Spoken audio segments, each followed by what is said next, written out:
Ah, hey Chris, how you doing? Hey Jeff, what's going on? Not much, brother. How you been? Nah, Feel, fair to middling. Just pouring rain outside. I love the rain, but I hate being outside in it. feels like it's been over a month since we've done a Friday night show.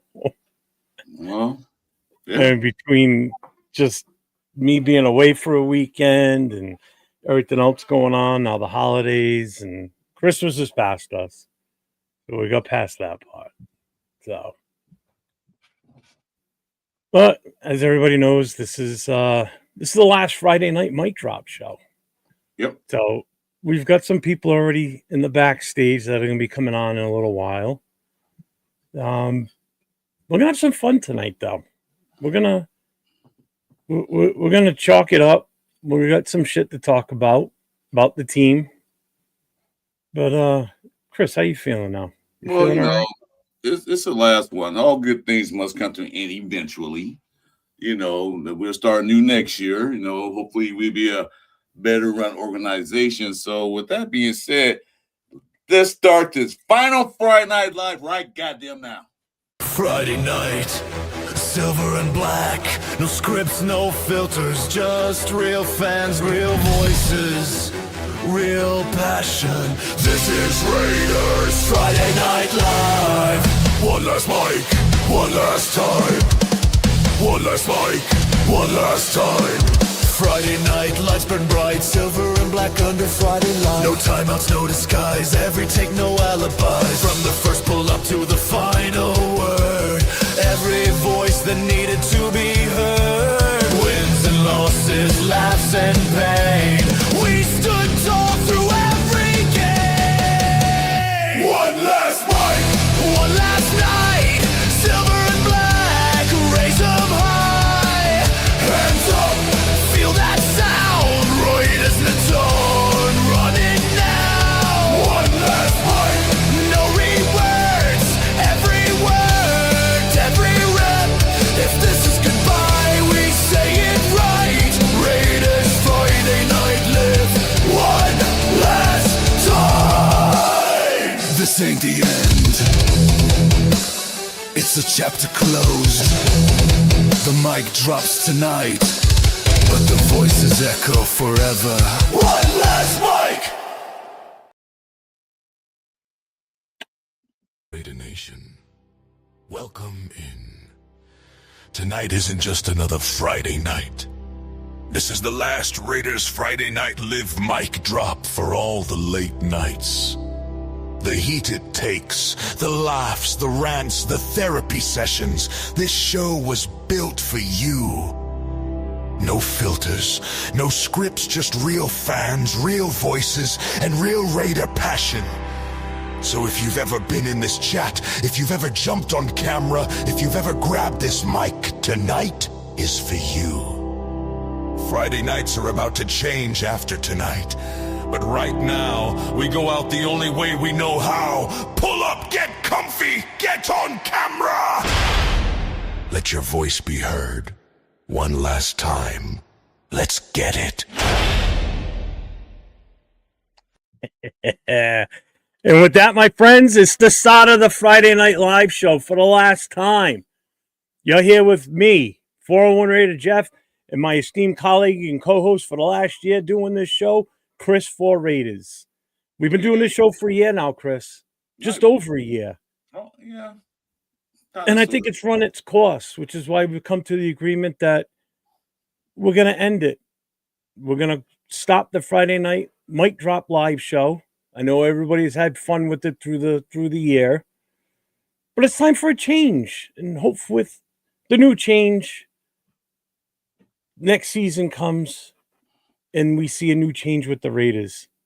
But until then, we're going to talk about the shit show that we're going through right now this year, right, Chris? Shit show is kind of putting it mildly. You have a better word than that. It's more than a shit show. More like a whole carriage of manure. Yeah, true. So, well, I hope everybody liked the intro, the little monologue voiceover that was done earlier today. So this was a homage to everybody that's been in the chat on the show with us for this last year.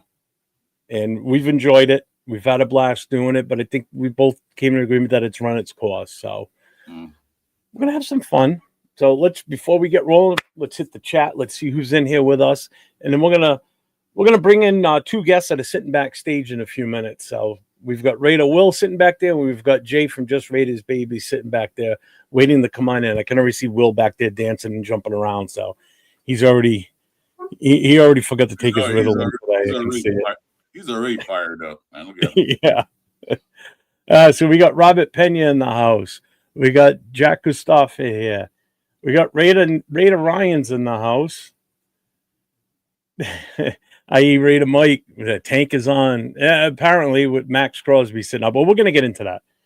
Let's see. Michael Guerrero's here. What's up, my guy?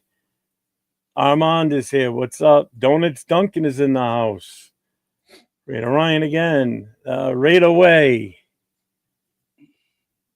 Donut says, our tank has officially started with the injury moves. Absolutely. AO's in the house. What's up, my guy? Linebacker, you. Saying ain't so, Max. Yep, it's so. Is Deuce playing fullback? Who knows? See, Tony, Troy's in the house. Good evening, gentlemen, and happy holidays. Yes, happy holidays. Merry Christmas to everybody. Chris and I talked yesterday on Christmas Day. Chris actually called me up. I thought he was calling to just talk to me about something. And I'm like, dude, I got like 30 people in my house right now. I can't even talk. I don't know if you could hear the commotion in the background. I was wishing you a Merry Christmas. That's all. It wasn't even my side of the family. It was my son-in-law's family. His mom and dad came down from Maine. So everybody was here yesterday. I was going to do my phone list and wishing everybody a Merry Christmas. And I appreciate that. I really do. Not Bueno's in the house. What's up? Video game Sunday for Chris. Yeah, you playing video game Sunday? Yeah, I just got a new one, as a matter of fact. It's a download right as we finish this show. Oh, what'd you get? Well, I don't know. It was a free game. I forgot what it's called. We get free games on PlayStation Store, so I just downloaded it. Brendan Sipple's in the house. What's up? This show is my intro into both of y'all, so say it ain't so. Yeah. Michael Smar, hello from Central Missouri, Raider Nation 573. Welcome. Let's see what else we got here. Everyone overreacting to Crosby leaving the building. He's just passionate about playing. Oh, absolutely. Yeah. Wow. Our guy, James Firpo, we got to do it for him. Raiders. Let's see. It's not a shit show. It's a total and utter boffarama. Oh, yeah. See, that's another word. Going to be at work at 7 to 3. Oh, God bless you, brother. We might still be on by the time you get out at 3. It's your birthday. Well, happy birthday, James Purple. Happy. Yes, happy birthday. Chris Brundage is here. What's going on, my guy? Oh, my lovely wife's watching. Hi, honey. Geomax is in the house. Let's see. Frank Webb is here. What's up, Frank? Hey, Frank, what's going on? Chris got the new game, Get Off My Lawn Simulator. Yeah. I wish they did have it. I'll buy it in a minute. Character runs around with a hose and just sprays kids as they're on his lawn. You get bonus. I don't get fired or not. I want a general manager to let us know who's in charge. Oh, absolutely. Will's there. He's in the back. See what I mean? He can't stay still. He's even typing back. He's still dancing around back there. He wants to get in the show. Joseph Haro, what's up from Oceanside? How we doing? That's everybody. Mm-hmm. That's everybody. So, without further ado, we're going to bring these two gentlemen in now, Chris. You ready for them? You better bring in on Will before he breaks the camera, man. When he's jumping around. No shit, right? Or he's going to break his couch. His wife's going to be pissed. So we're going to bring Jay. We'll bring Jay in first. Yo, we'll wait a little longer. Deal, nation. What's up, Jay? What's up, man? What's up, Chris? How's it going, guys? Oh, you got a cold or something? I can hear it.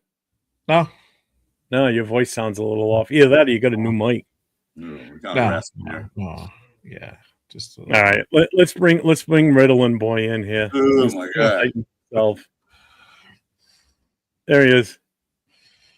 He's muted. And his mic muted.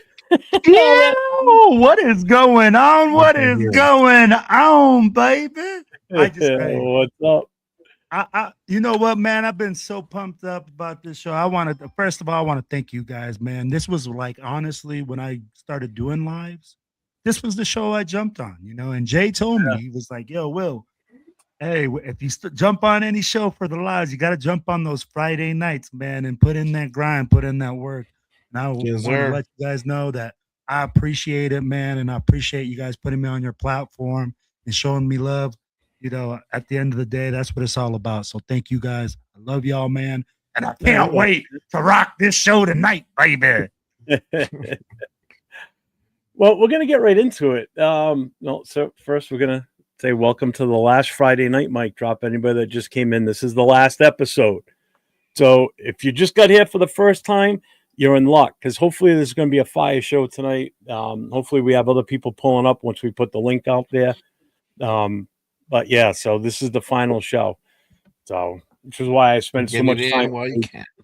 Yep, that's why I spent so much time today changing the intro, the music, the actual opening monologue voiceover, and I've even got one at the very end that we're going to play too. So, but let's start with this. Max shut down for the rest of the season, and obviously they're making a big deal out of it because he stormed out of the building. That's Max. I expected him to storm out of the building. He's passionate. The guy wants to play all the time. I get it. So don't make a big deal. It's not like he's running out of there going, I want to be traded, like some people are already predicting. That's why he ran out. He wants out. They're playing ether already. Is it a possible way Max can get traded to another team? He just walked out because he's pissed off that he can't play something he loves to do.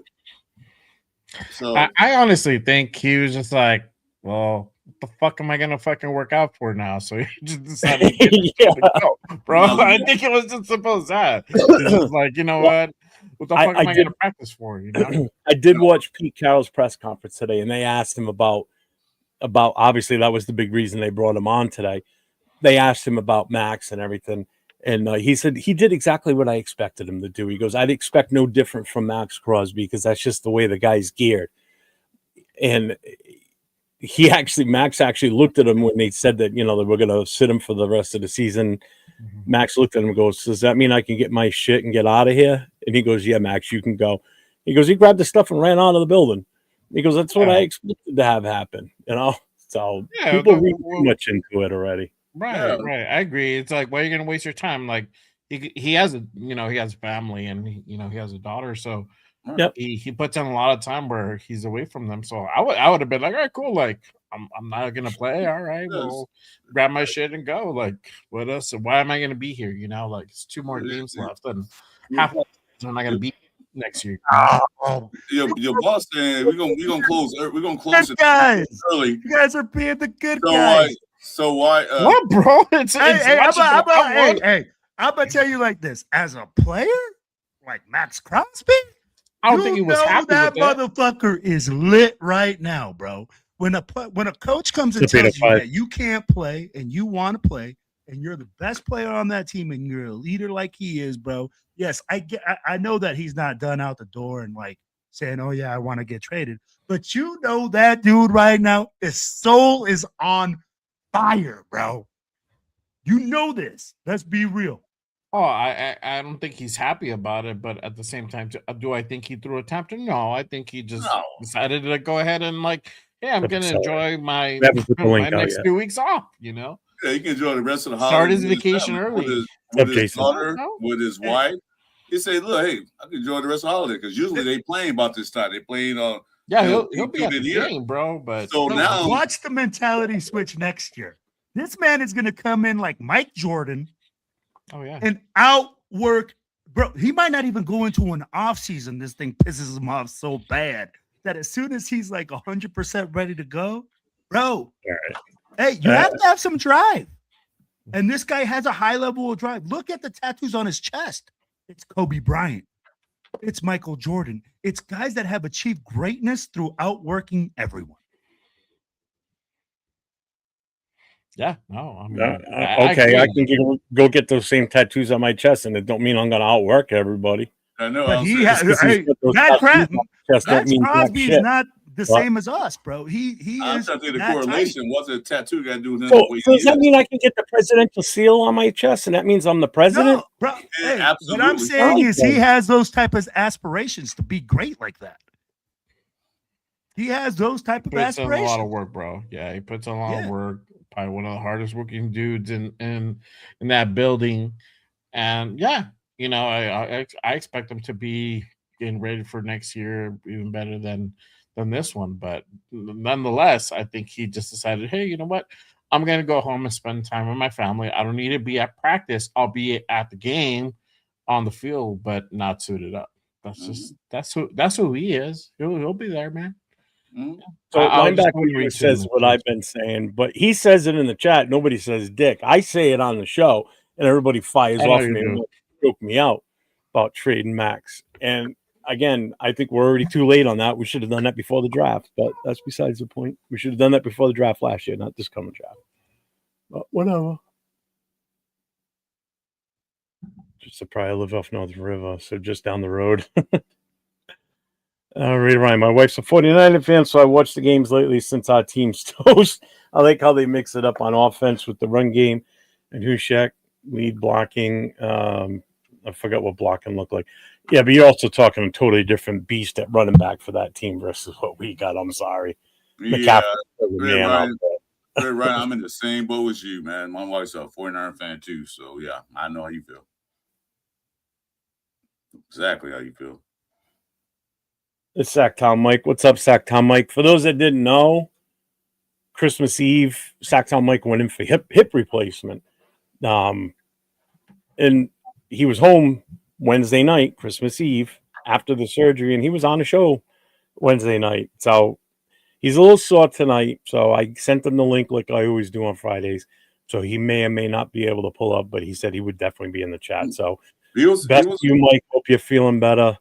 I hope you're on a quick road to recovery. So this is a surgery that's supposed to be live. He was on the show with me and Jason, and he looked pretty good. I mean, that's because he was all hopped up on Vicodin and shit. Yeah, that's probably what it was, because you couldn't tell he had surgery or not, because he said like he did. Yeah. And now my question is, so we know Max has been shut down. So who's next? Is Miller next? I hope so. I hope so too. But Pete Carroll did say that he's not active for this weekend. So he's definitely not playing this weekend. Mm-hmm. So if he's not playing this weekend, then why are we even going to think about even entertaining the possibility of having him play the last game of the season? There's no need for it.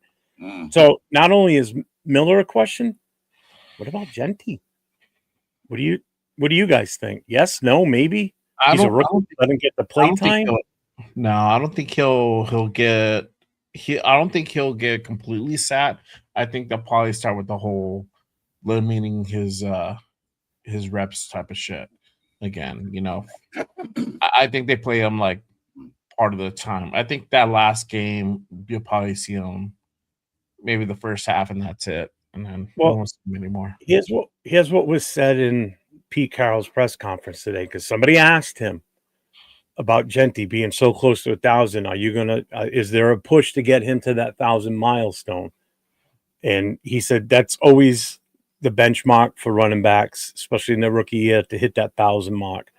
He goes, "We're gonna try, but I don't know if this is what he said." And I remember this because when I heard him say it, I'm like, which is why I made this banner. His words were, with our offense. With our offensive game plan for the last 2 games, I don't know if that's going to be a possibility.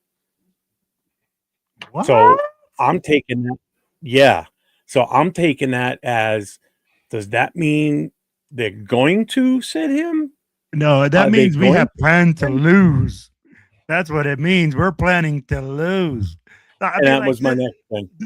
Because don't forget, he needs 82 yards per game the last 2 games to break 1,000 or to hit 1,000, just at 1,000 even. That's a lot, to be honest with you, based on what he's done through the season. Yes, he had a great game last week against a really good defense. Can he repeat that this week? Who knows? Can he repeat it the final week of the season?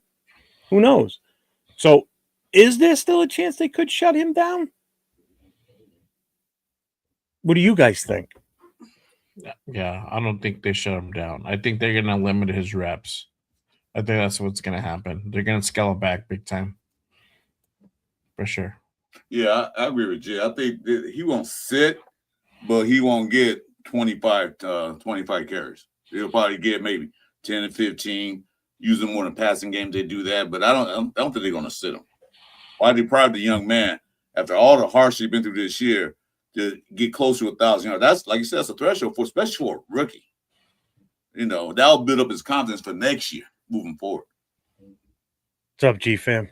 Bro, I'm pretty sure he has some type of contract thing where if he hits 1,000 yards, he probably got a little bit more money coming to him. You want a bonus?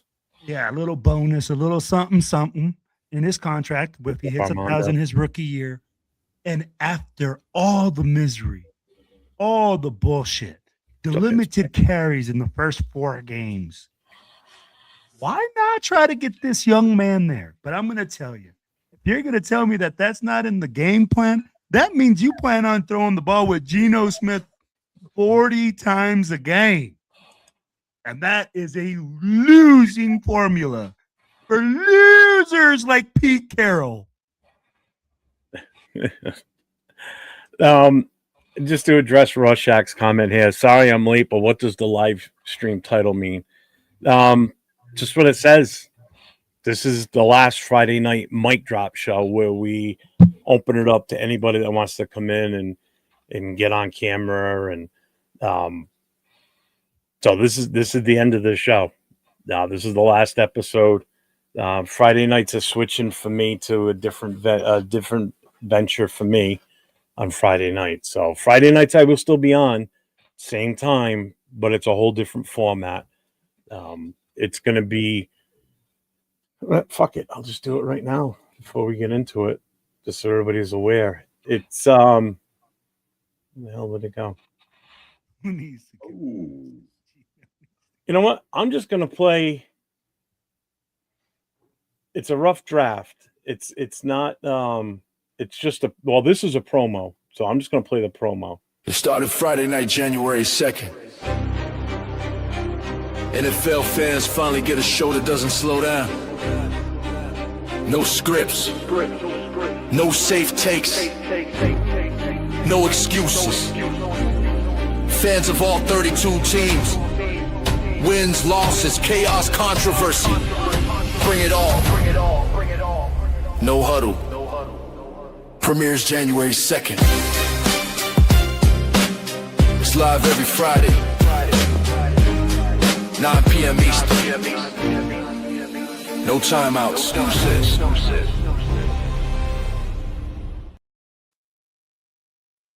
So that starts next Friday night. It's encompassing NFL fans regardless. It's not just a Raiders themed show. It's going to be open to any and all NFL football team fans that want to come on. It's going to be pre-selected who comes on type of thing.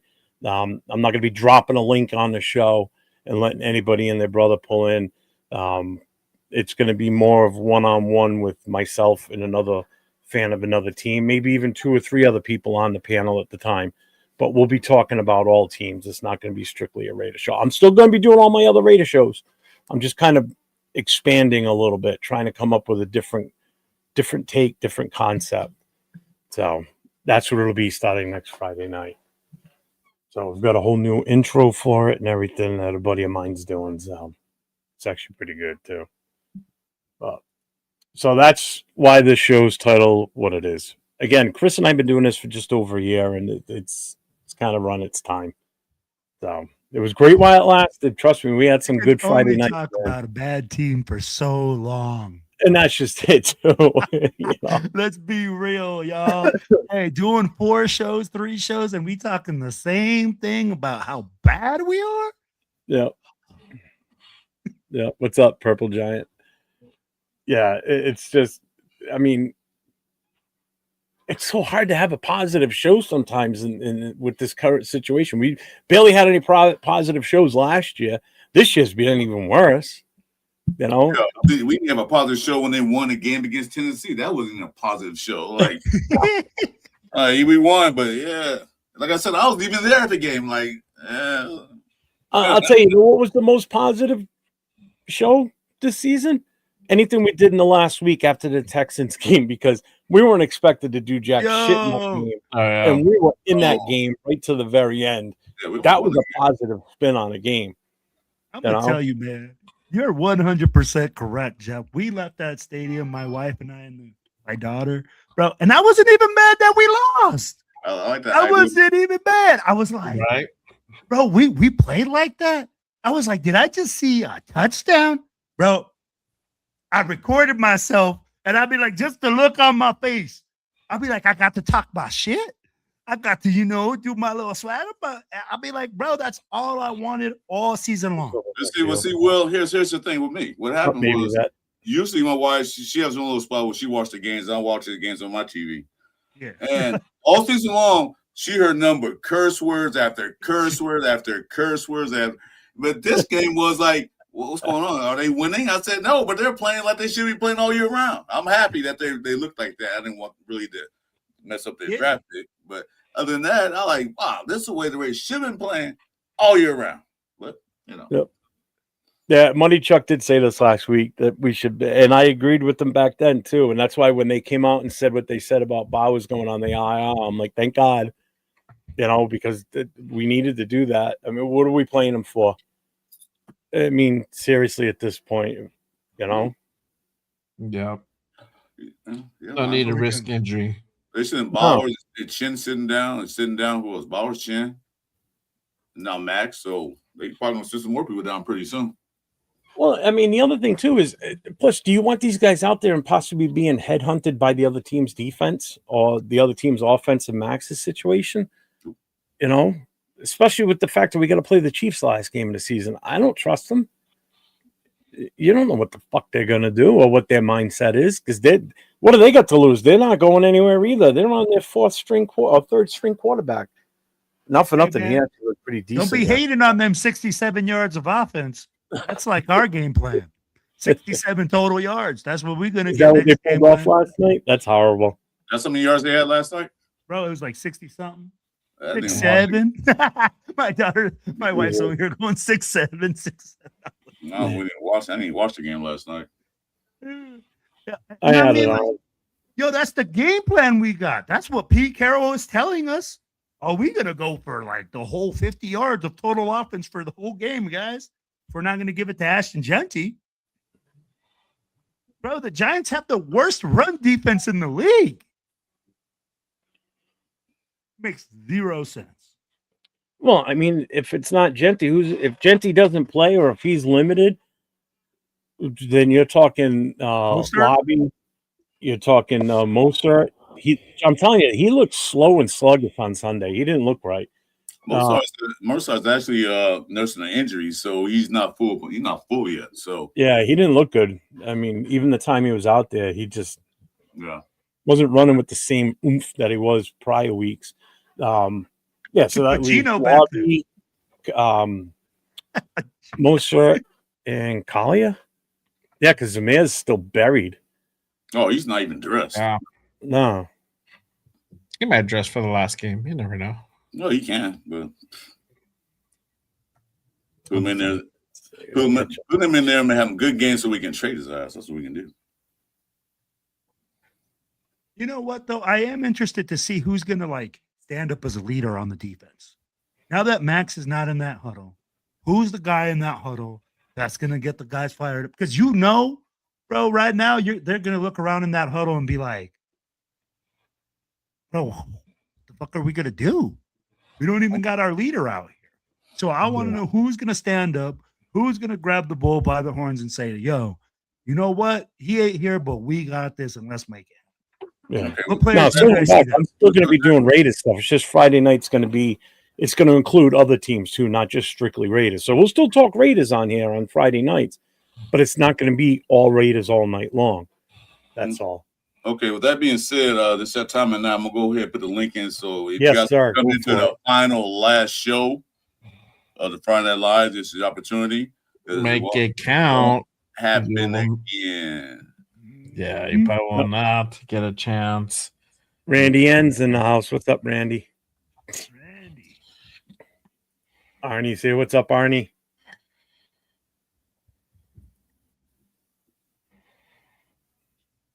Well, that was fast. I know he couldn't wait, huh?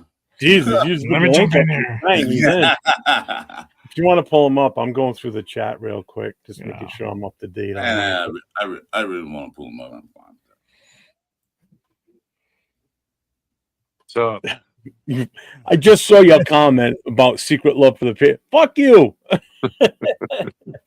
what it is, man. You just have to run this whole elaborate thing so people don't really know what's going on. Yeah. I want to talk Patriots all the time. Fuck them. Jeez. Hey, I got some love for Drake May. I'm not going to lie. Drake May has proven himself to me. Well, that's what happens when you get a good offensive coordinator and a head coach that believes in you. Yeah. And you I build got a no line. love for the enemy. Fuck those guys. Oh, I still don't like them. I barely Don't watched get me like wrong. half a quarter of it, bro. What's like So, the last guy- 5 minutes of the fourth? Guys, how obvious do you think both teams are going to be about trying to lose?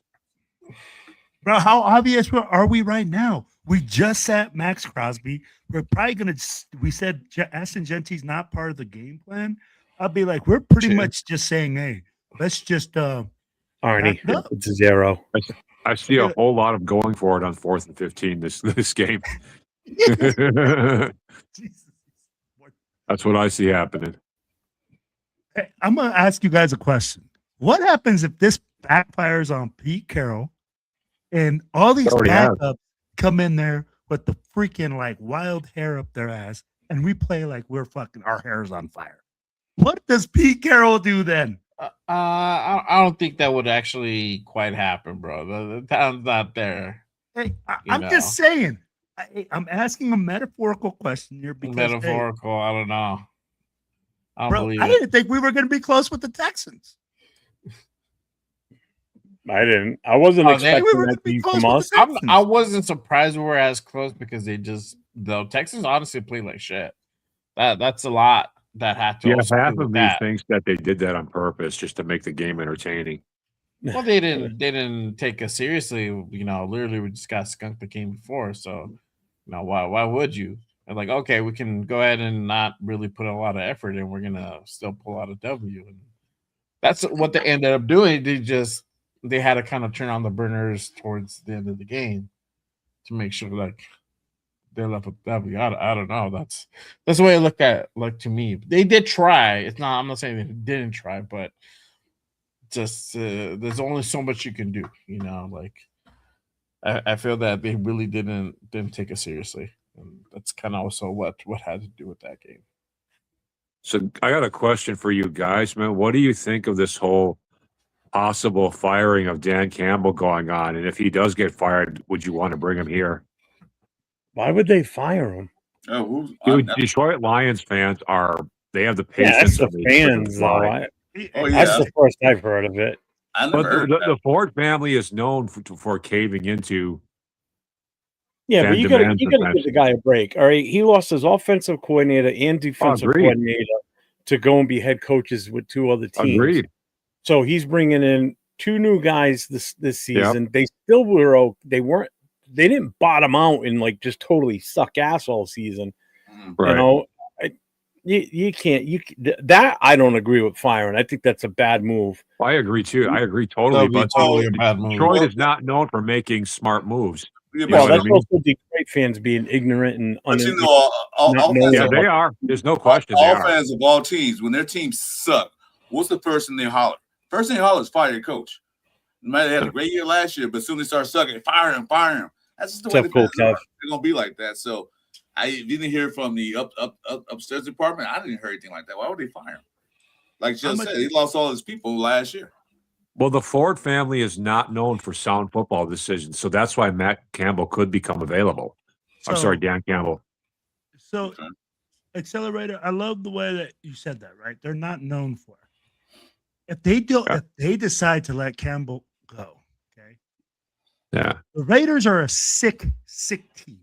We need some Campbell soup to recover from whatever we got going on because that man is some medicine for his team. He has changed the culture. Yeah. He is a culture changer. A man that can come in and actually has a proven track record Agreed. of being Agreed. a ingenuitive, going after it, an offensive guy, a guy that has changed culture. They be giving me some Campbell soup. I'll take me What's up, some Randy? right now. I agree, I'm man. ready Like, to I, bend really, play. We I only got agree. 2 more shit shows to watch before the season's over. Thank God. So you got two possible NFC North coaches. You've got Campbell and LaFleur, because LaFleur is apparently having trouble with the front office. So those are, then LaFleur is a darn good coach too. I don't think he's as good as Campbell, but he's good.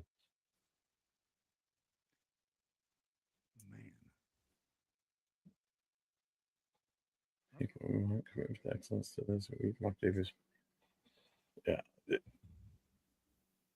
Otherwise, we could pick up Jonathan Gannon when the Cardinals fire him. Yeah. I just all I know is I don't want to retread. That's all I care about. You wouldn't I take don't Campbell? want Gruden 3.0. Absolutely freaking I not. don't think they fired Dan. Dude, what Campbell, if, what to be problem? Why honest. does people have problems with Gruden? Gruden Even was on a good that. coach. Yeah, because Maybe I'm this gonna tell you like this, man. I'm like, just like Pete Carroll, the time has passed him by. Hey, the same thing's gonna be there. I'll be like, what are you gonna get with Gruden 3.0 that you didn't get with 2.0 and 1.0? Exactly. Gruden 2.0 got us to the playoffs. Again, hey, get like, what are we gonna get with him at 3.0 that we didn't get at We're gonna have 2.0 to or wait another 1.0? 5 years for Exactly. playoff appearance. That's what's gonna boil down to if you come back with Gruden. Mm-hmm. He doesn't draft well. Is he even seriously in the considerations right now, or? I don't think. I think everybody's just guessing right That's now. just the fans are talking. I don't think it's a consideration. That's just the fans hollering for him because I wonder who the, what he did. I wonder who the Raiders are really looking at. Well, right now, nothing. I mean, I ain't looking at nobody right now. it's still Not Pete the Carroll, official. but I mean, at this point, we won't know shit until the end of the season. So, I mean, I heard rumors that he might stay. yeah. There's That's rumors. So we don't even know. We need to get through phase one, which is what's going to Getting through happen. the season. Yeah. We still got to get through the season. Oh, we got to finish the season, and then we got to go through whether or not we're going to keep. We got to wait till January 5th to see what happens. Anytime after January 5th, then we can talk more. Yeah, we didn't even know. Remember last year we had to wait 3 days, 2 days, Like till the 20th or something like that, or 18th. Well, he did a press conference, and the next day the candle. Yeah, me and Jeff did a live on that day. He was like looking at it like, hey, look like AP's going to stay. Next day, Jeff? Fired. Like, what? Then 3 days later, they fired, what's his name? Telesco. Like, Jesus. So we still get, I'm sorry, Chris, go ahead. No, go ahead. I said, we don't know what's going to happen. But here's a question for you, Mr. Hobo. If they fire Pete Carroll, what coach will want to come here if they see what the Raiders do to their coaches? You know what I mean? Well, but we have a different office now. That's the thing. We've got Spytek and we got Brady, and Campbell and LaFleur would probably trust Spytek and Brady a lot more than front offices past, if you know what I'm saying.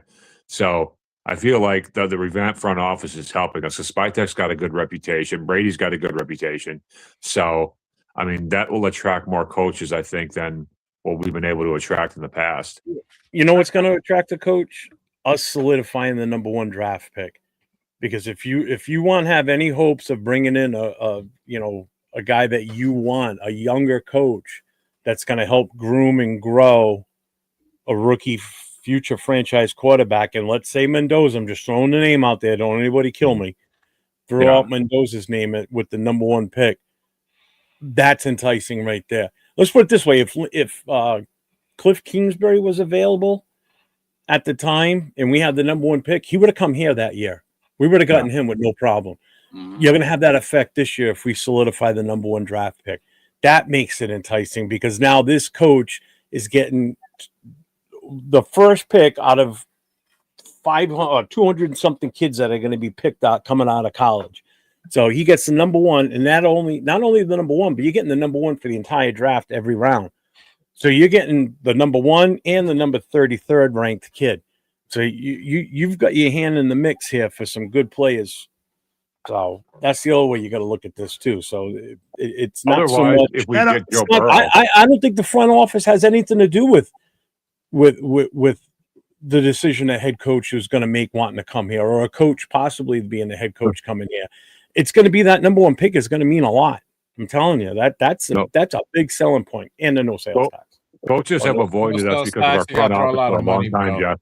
Yeah. Jeff, coaches have avoided us because of our front office for a long time. I'm not taking that into consideration this time. I'm telling you, that number one draft pick will speak volumes. I'm telling you. Oh yeah, you back up with Brinks truck in your front door. Fuck yeah, bro. I don't care. I don't care if I'm gonna be here a year. I'm gonna get my $20 million, 25. I get what you're saying. Whatever it is, it doesn't matter. But I think the thing that's going to be really enticing is the sense of direction, and that's what we kind of didn't have before. We still don't right now. What we need. Thank you. And to answer your question, I don't think any coach on this roster, on this staff right now, is truly a Raider. None of them. I agree with you probably. Can we stop with this whole thing of Tom Brady actually being an active owner on the team? And that's why I don't think it has an effect. He's irrelevant in the fact because he is an absent owner. If you are a hands-on owner, then that means he would have to quit his job at Fox and give full time to the Raiders. That for him to have that type of weight, for him to come in and say, "Hey, this is our guy. Let's just get off our high horse and think that this guy can do it from a fucking broadcast booth." He needs to be in the trenches. And I don't think he'll do that. I don't think he'll give up the job at Fox for whatever $500 million. He's getting $300 million for that. The 300 and something million for that contract. And the other reason I don't want Gruden, because Gruden will bypass Spy Tech because he's got Mark Davis's ear. He will go and he will go around Spy Tech and go to Mark Davis. And next you know, Spy Tech's basically not even a true GM, but everybody's going to get pissed at Spy Tech because the decision's being made that he won't have his hand in anymore because it's Gruden, and Gruden's got a direct path to Mark Davis's office, and Mark Davis will do whatever Gruden asks because he still loves the guy. That's the reason he brought him back for a second go around with us, because he was trying to bring that spark back that we had the first time. And that's the other thing. Gruden had way too much power as a head coach. Way too much. What if we wrestled Joe Burrow away from the Bengals? That might attract a coach here too. What's up, Joe Conway? Like people have been talking about.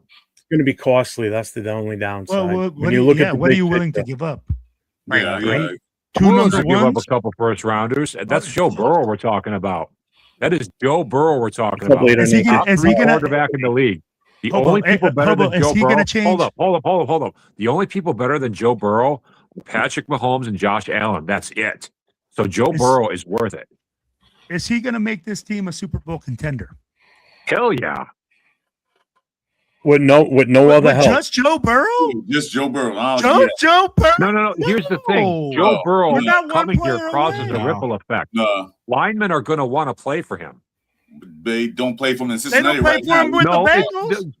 That's because Brown is a crappy owner and doesn't want to pay his linemen. That's what it is. But you said the linemen are going to want to pay for them. They're not doing that in Cincinnati where they get paid or not. They're still there. Yeah. But like Brown just refuses to get better linemen for Burrow. That's what's going on there. Doubt Burrow. And we have a better line. And we have a better line. Is our line that good? I don't think so. No, but we'll be willing to spend money to get some linemen, is what I'm saying. We get Joe Burrow, we won't have any money. That's just said. Yes, we will. We've got a lot of money to play with. It seems like we do, but we really don't. We got how much is Joe Burrow's contract? We got $116 million right now as it stands today in the Bay. We're number 3 in the league and the salary cap. That money will go real quick if you pay Joe Burrow, because he's making like $40, almost $50 million now. Well, somebody even asked me this the other day. Like, what if we got Joe Burrow, and then if the coach from Cincinnati gets fired, we could hire him because he's already familiar with Joe Burrow. I said, oh, slow down. Because here's the problem with that. He couldn't get it done in Cincinnati with Joe Burrow, Jamar Chase, and Higgins. And you want him to come here with all we have is Brock Bowers? We still don't know the full extent of how good Genty truly is because we Right. just haven't been able to see that from him, and it's not all his fault. I'm not blaming him. But the only true receiving threat we have is Bowers. So if the coach couldn't get it done in Cincinnati with the firepower he had there versus what we got here, why the hell would you want that? Yeah, And I I'm not agree. talking Joe, I'm talking the head coach, but even Joe Burrow. If you're going to do something like that, you still have to address the elephant in the room, and that's the offensive line, folks, and a true number one wide receiver. 100%. Our number one target, yes, is Brock Bowers. The safety valve is Brock Bowers. But he needs someone else to compliment him out there. We need somebody that can be that Jamar Chase type of guy that Burrow can throw the ball to also instead of just throwing it to Brock or throwing it in sweeps out to fucking out to Genty, who's actually damn good as a receiver too, by the way. You know, so Yeah. bringing just Joe Burrow in is not going to save anything. I've said this before. There's no quarterback, past, present, or future right now that could come in and win us games with the way this team is presented on the field. Right now, as we speak, no way. The one that could possibly maybe even come a little bit close to winning a couple more games might have been Michael Vick because he was just a pure running quarterback and was just so athletic. Other than that, there ain't nobody out there that could win with this. I'm gonna say it like this: you better call back to 1983 and call Dan Marino and get him out of Pittsburgh because that's the only guy that can make stuff happen on this team. Okay, that's the only guy. He wouldn't be able to block for him. He'd still get eaten alive. He'd be hit. You guys bust AOC's balls for not being able to move. Dan Marino ran. Don't you remember early Dan Marino? You remember old Dan Marino. You don't remember even early Dan Marino. He didn't run that much. One thing is, what Dan Marino had was fast receivers. Monk and the other guy had fast receivers, and Dan Marino had that. Clayton and Duper. Yeah, quick release. That's what Dan Marino had. Quick release. That ball got sent so fast. Defense line to have a chance to get to him. So that's what he had going for him. That's what I'm saying. You better call 1983. That's the holy dude. Hop in my time machine, bro. Oh my goodness! I remember 1985 when Marino carved up the Bears. He was the only offense to ever do that to the 85 Bears. Yeah, because they wanted to break that record, that undefeated record that Miami still owns. Yeah, Marino was carving them up, and they didn't know what to do. I'm gonna tell you like this, bro. Joe Burrow was $55 million a year. Is it 55? Yeah. 55. So we get him, and that still leaves us with what, 60, 70 million? To address every single other weakness that we have? What's up, Bobby?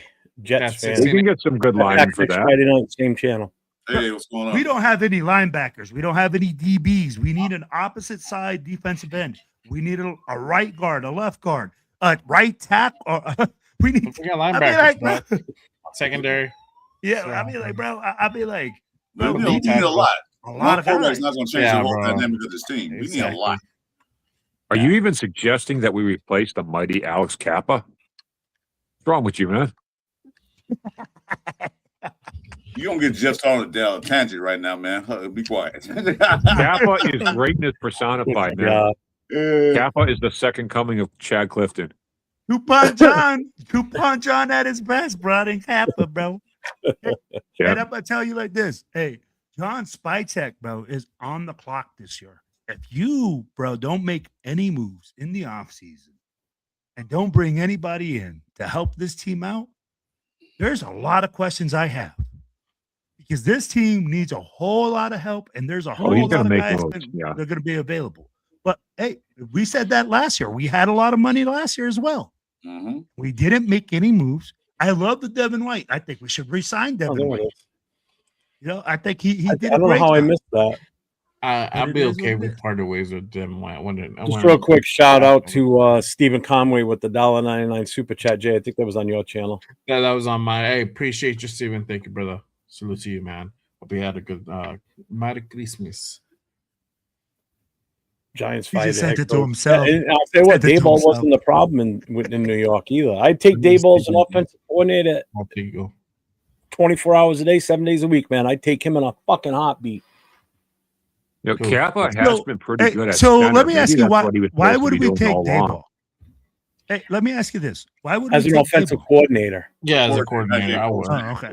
not the head coach, coordinator. Coordinator. Yeah. Okay. Because I think he's that same thing with like McDaniels. McDaniels not a good head coach, but a great offensive coordinator. Daboll, great offensive coordinator, not so much as the head coach. You know, that there's No, that makes few sense. out there that are good to great offensive coordinators that can make that transition. Obviously, McDaniels is not one of those because he's proved it once in Denver and he proved it with us. You know, those season and a half with us was a goddamn disaster. Yeah. I've never seen a players revolt against a coach in any team in the NFL ever like the players revolted against McDaniel. That was that was something that you just would think you would see on a high school team or something, but that's how bad he was. But Alex, no, and you're right, linebacker. I mean, right now Pete Carroll's still the head coach, so I mean, all this talk about coaches really doesn't mean jack right now. Just the same reason when someone asks me a question, what would you do with the first pick in the draft? I can't answer that right now. I really can't because I can we trade. don't know Trade back, get more even picks. still, Trade the whole team, bro. yeah, but again, I wouldn't even agree to that right now. If we're status quo right now with Pete Carroll here as the head coach, then yes, trade it away. Don't take that quarterback. And it's not that I don't trust the quarterback. I don't trust Pete Carroll and his coaching staff to address the need at offensive line enough to support bringing in a future possible franchise quarterback for this team. And he's not going to be able to grow with this kid. Pete's only got 2 years left on his contract, guaranteed. Do you want to start with a brand new quarterback that's never played in the NFL before with a coach that's only going to be here for 2 more years? If he makes it 2 more years, that's the question. So until we know what's going on with the coaching, all the final evaluations come out on these college players, and then all the type of rankings and all their tendencies, their good shit, their bad shit, all that stuff comes out, and we get a better understanding of how good these kids really could be and what system they fit in. And first of all, we still need an offensive coordinator going into next year. Mm-hmm. So even if we stay with the coaching staff, we still have to hire an OC. We don't know who that's going to be. We don't know if Mendoza is even going to be a fit for the scheme that this guy wants to run that comes in here. We can't answer that legit right now. Everybody wants Mendoza, yeah, but there's reasons why you wouldn't want him too. And it's not because of the kid's talent. It's because of what we are right now.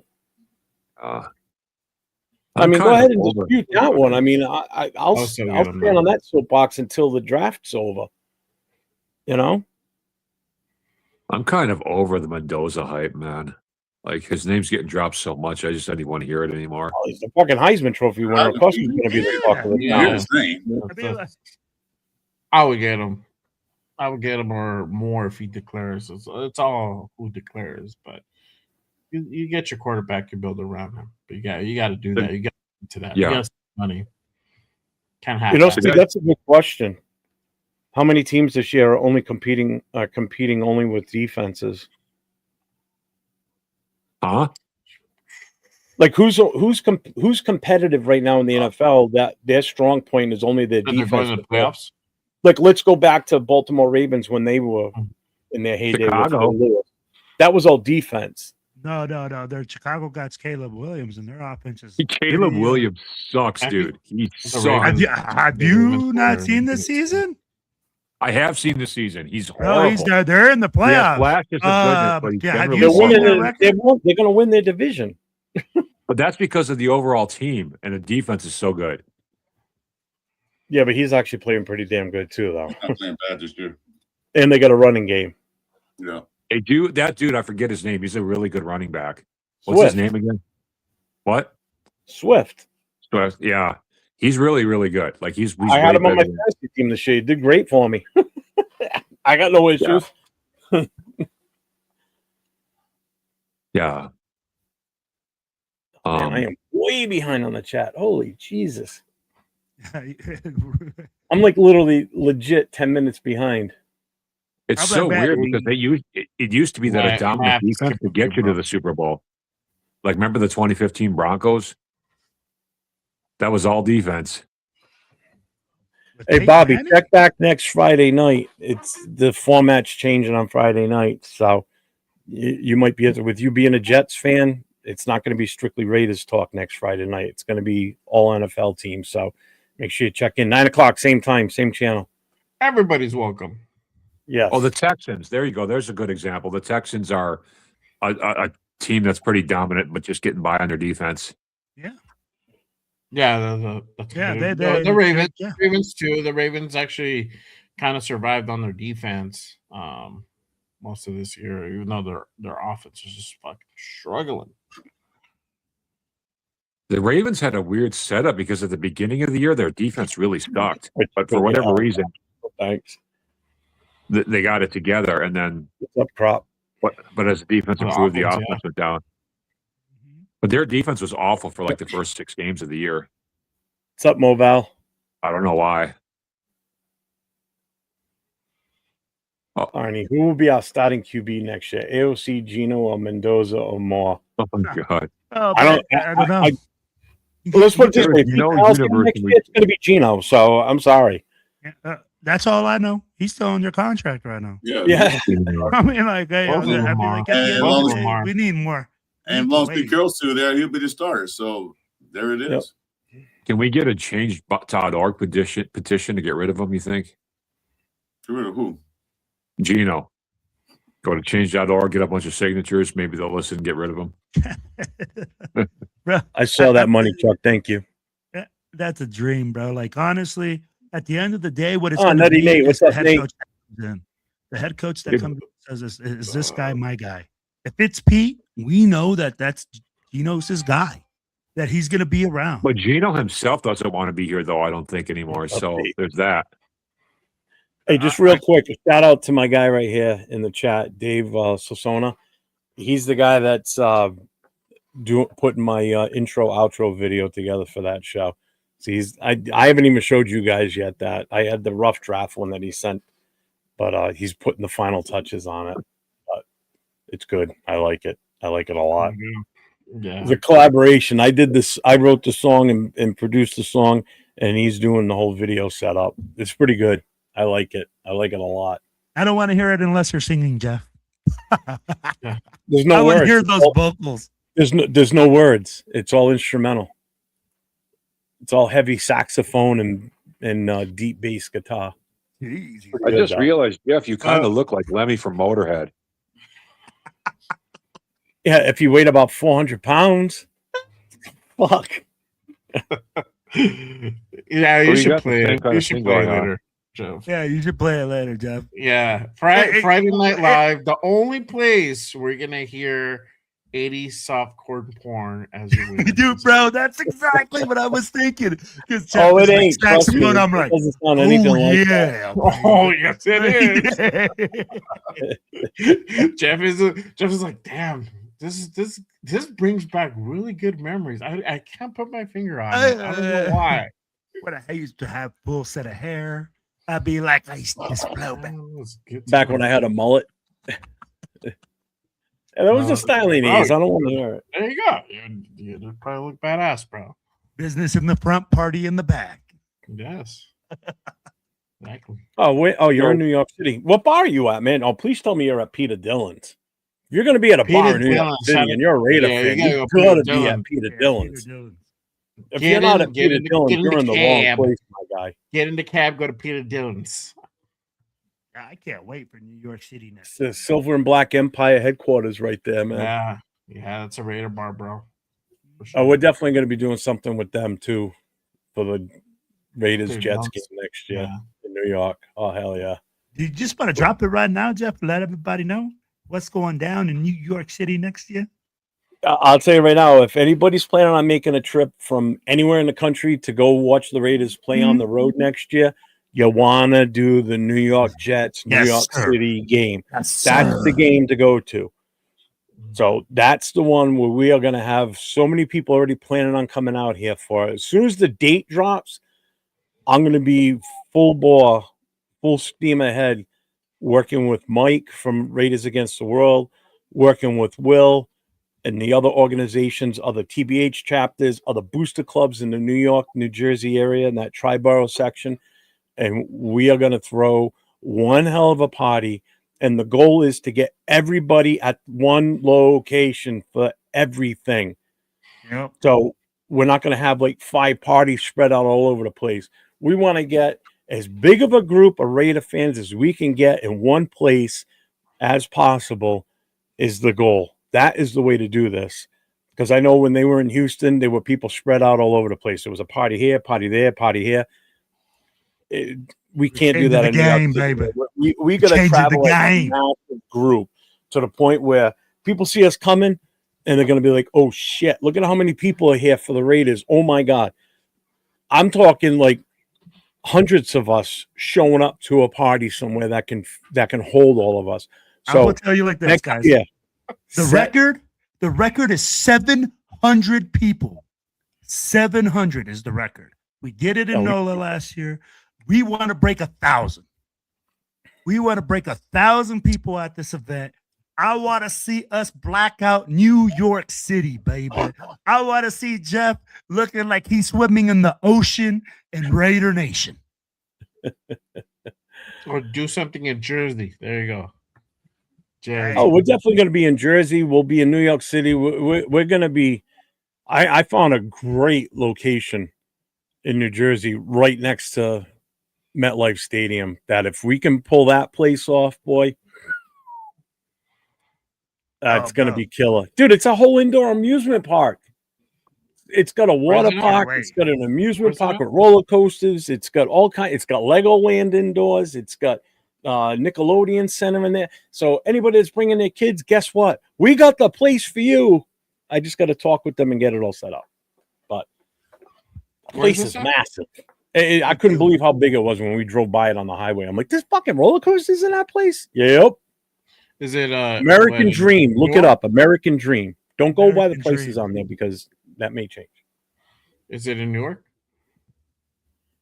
No, it's actually in the Meadowlands. It's legit in the Meadowlands. You're on 95. It's right. The build. I could throw a rock at it from the car driving by, and I'd hit the building. What's the name it's of it? Right on the highway. Jeff again? American what? American Dream. Well, I'll be right back. Hold on. So, Jeff, are we going to have like a funeral and a eulogy for the Friday night call-in show? Should roast it. No, I got a ending monologue at the end. It's a voiceover that I'm gonna play as we head out. Somebody should like have a shirt and tie on and like give a tearful eulogy and stuff. No, it wouldn't be the Right Away wearing a shirt and tie. Right Away is dressed just like we are right now. Right, Chris? Huh? It's fucking guys. He's in another world over there. I don't know. I'm reading some of these headlines right now. Chris is watching the 83 Raiders right now. He can't be disturbed. Yeah. Hey, might as well. The best game they played. Yeah, I've actually done that a couple times this year. I've actually watched the 83 Raiders to cheer myself up. I was actually reading some of these things that people are saying about Max Crosby and like what, and all these people like, oh, that means they're gonna trade. I'm just like, that's full shit. You don't know what they're gonna do. Bro, I just put the link back out there again for everybody. We're an hour into the show, so if you want to come on, get on screen. The link's in the chat now. I don't Jeff, get I just saw the location, bro. I'm down like James Brown. Pretty cool, right? Bro, that place is dope. It has an indoor like skating ring and indoor water park. I'd be like, almost like the Mall of America. Yeah. But even better. This is all I mean, they've got shopping center, they got a shopping center there. But on top of that, I think right next door to it is another place. It's an indoor ski resort. Next door is like an you indoor go skiing down a mountain the whole 9 yards. What's the matter? She all right?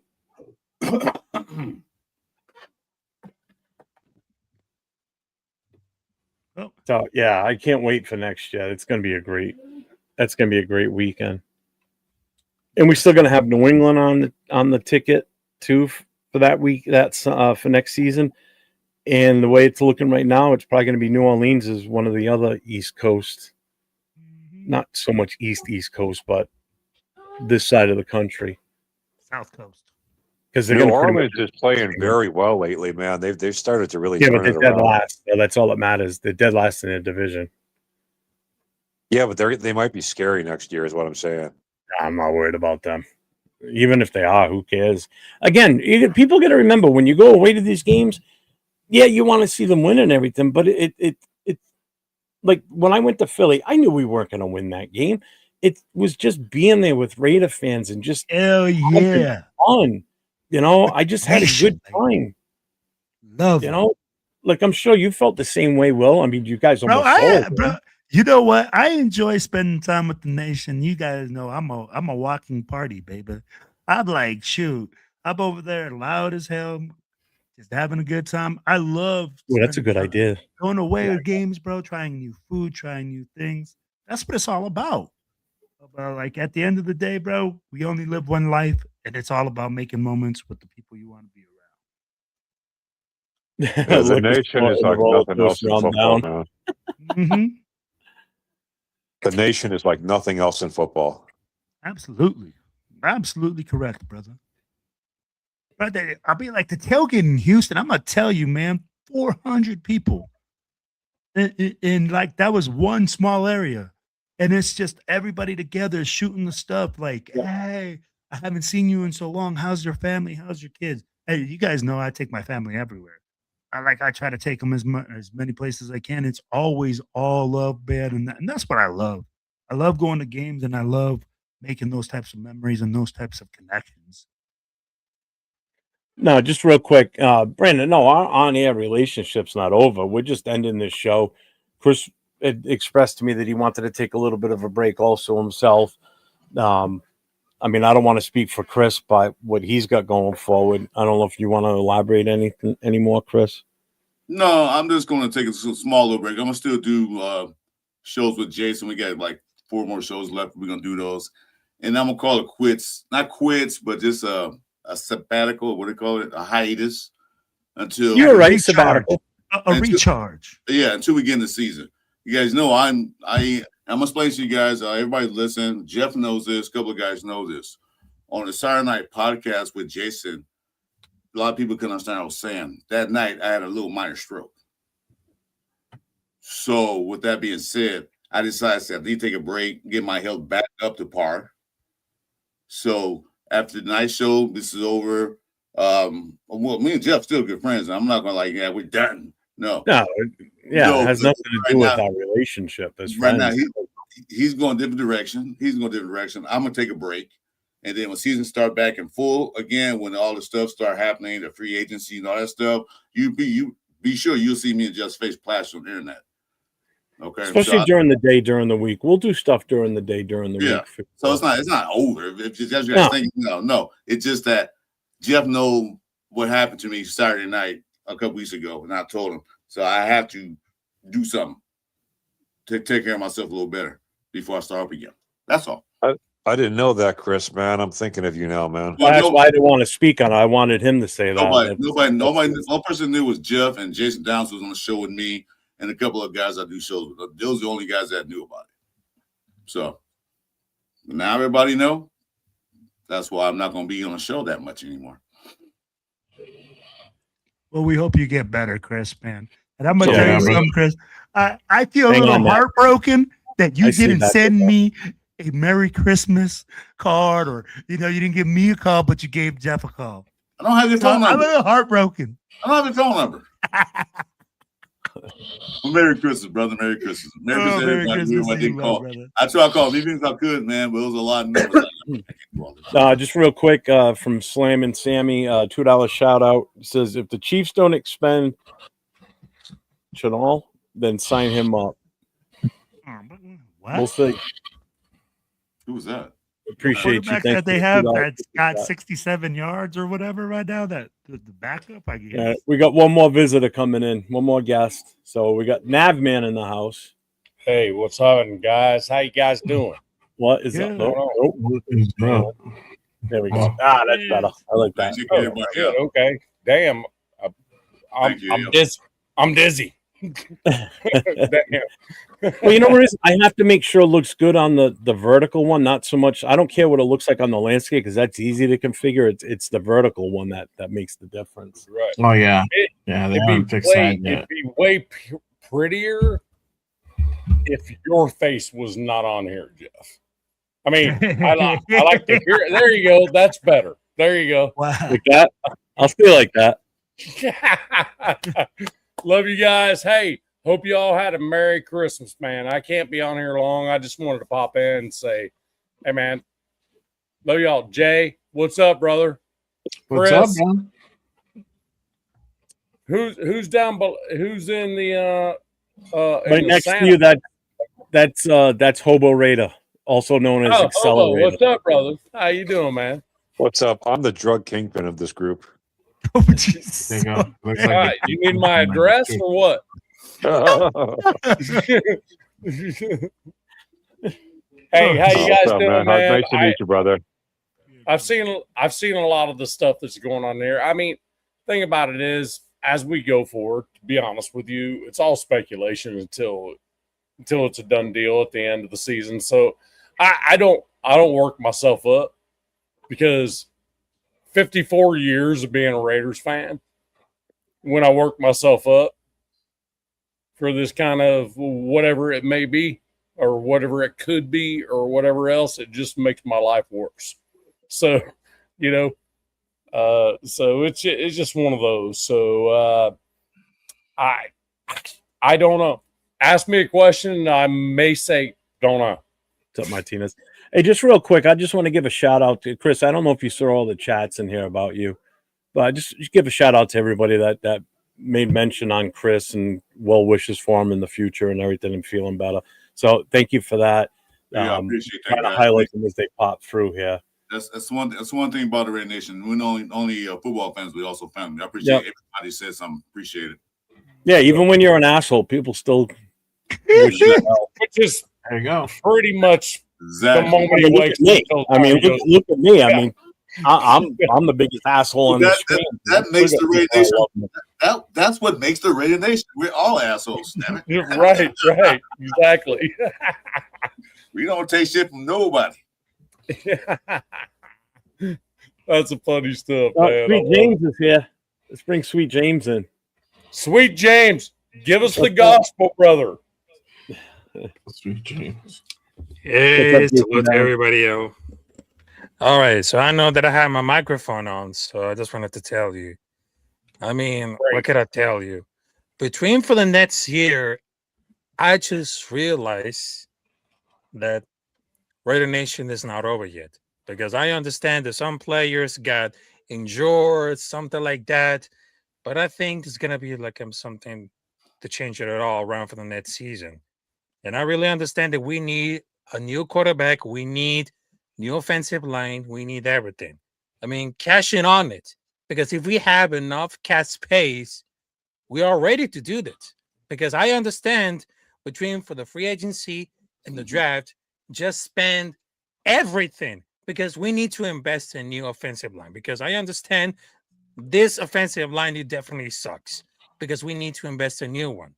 So we can have it to learn and how to deal with it.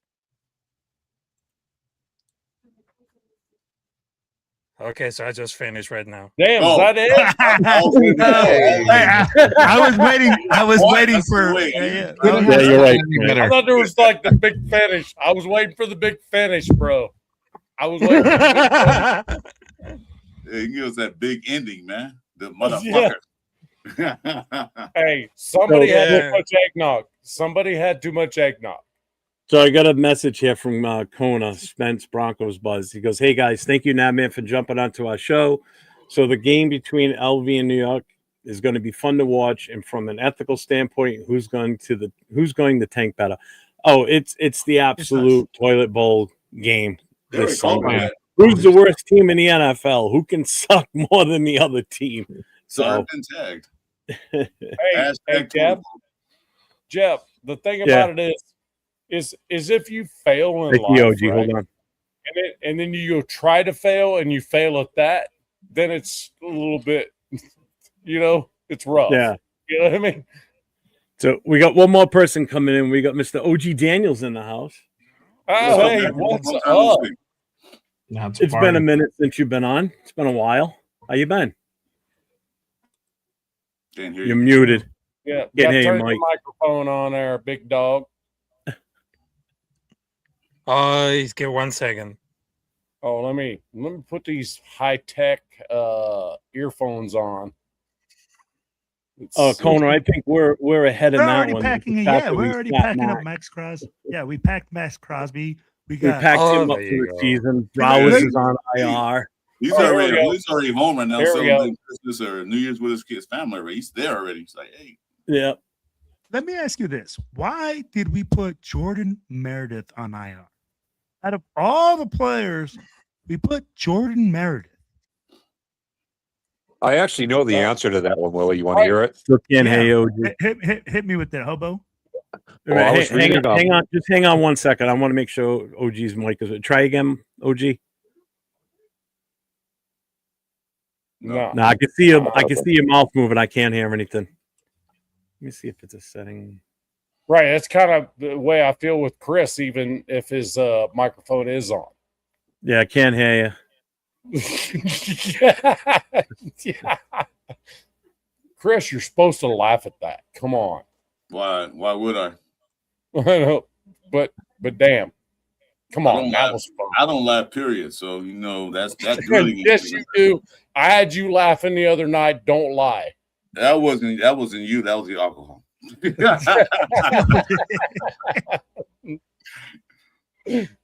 So, hey, hobo, why'd they put Jordan Meredith on IR? Well, according to Pete's press conference earlier today, he said he was doing it. He was putting Jordan Meredith on IR just to piss off Raider Will. That's basically what he. So I was kind of shocked by that. I was like, "Holy cow!" And he said a lot of his moves are basically just to get Raider Will all worked up and stuff. Will, see, now we lost our best offensive lineman on the line because of you. Wow. Thanks, Raider Will. Yeah, Will. Yeah. Damn, What's wrong with you, Will? Hey, just blame it all on me. Just blame it all on me. You Try got to walk Pete's you bets, up. I know we're all paying for it. But You know how crazy that is to say that? All serious, guys. Hold up. All seriousness. I just found out that even if the Raiders do happen to win that game, you know where the draft pick would be at? Yeah. 4 or 5? 3. 3. 3. If they do lose the game, they'll still be at 3. So Either way, the Giants don't want to win because they want that draft capital so they can trade with some other teams, get some more, draft space. Raiders, I don't know what they want to do, but they'll go number 3. So it's not like they'll go to 2 to 8 like they did before in the past. They'll go to 3. See, and this is what scares me. If we do end up sticking with the number 2 pick, I'm worried about the Jets wanting to move up because they've got a ton of draft capital and they could easily, and the Giants will probably do it because the Giants don't need a quarterback. Jets do. The Giants could swap picks with the Jets and take a boatload. They could take in one hell of a haul from them with what they have available for draft picks. So that's why the Jets still scare me in this, even though they're not even close to getting the number 1 pick. They could easily make their way in there. And that's what the Giants are banking on. They hopefully get that number 1 pick so Jets can hey, we'll give you all these picks for that 1 because they're gonna want a quarterback automatically. And we all know New York Jets are a place where quarterbacks go to die. Well, here too now. Yeah, I wonder who's had a worse run of quarterbacks between us and the Jets. That would be an interesting comparison. Oh, you know what would be interesting? I think it's the Jets because they keep drafting them first round every time, and they all suck every time. We're not doing that. We're just bringing in guys that we think are good, and then they just being shit. Definitely the Jets. When was the last time they've been to a playoff game? Well, they went a couple years ago, but when's last time they had a good run? Something. 1990 something. I think the Jets were in the AFC Championship game. Name all the Jets superstar quarterbacks. Name all of them. Ken O'Brien. That's Ken O'Brien and Joe Namath. Those are the only 2. Let's see. All right, ready? Sam Darnold, But he's not a Jet now. No, when they were on the team, not when they played for another team. Oh, I got you. Sanchez, that's on the team. That's another one. Yeah. No, that was a butt fumble. No, you can't It's a count. very short list. Yeah, butt fumble. Oh, Dude, it's you Ken mean O'Brien and you Joe mean that are Namath. There is still no with one the else. team?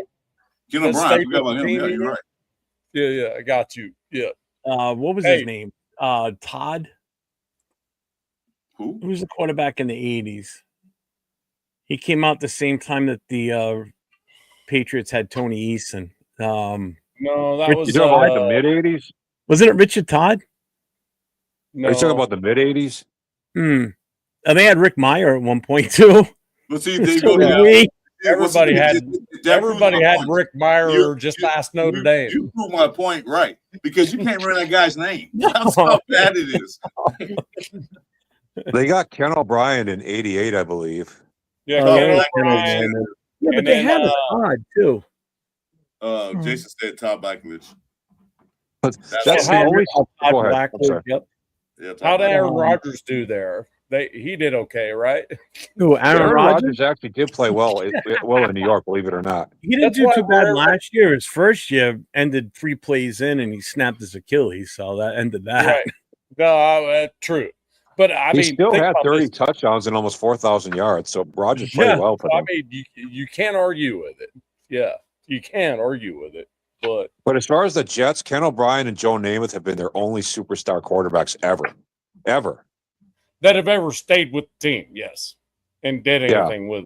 Yeah, right. Yeah, even the Browns too. Like Dave just said in the chat there, even the Browns quarterback carousel through the years. The best one they've had in the longest time was Bernie Kosar, Testaverde, and then Baker.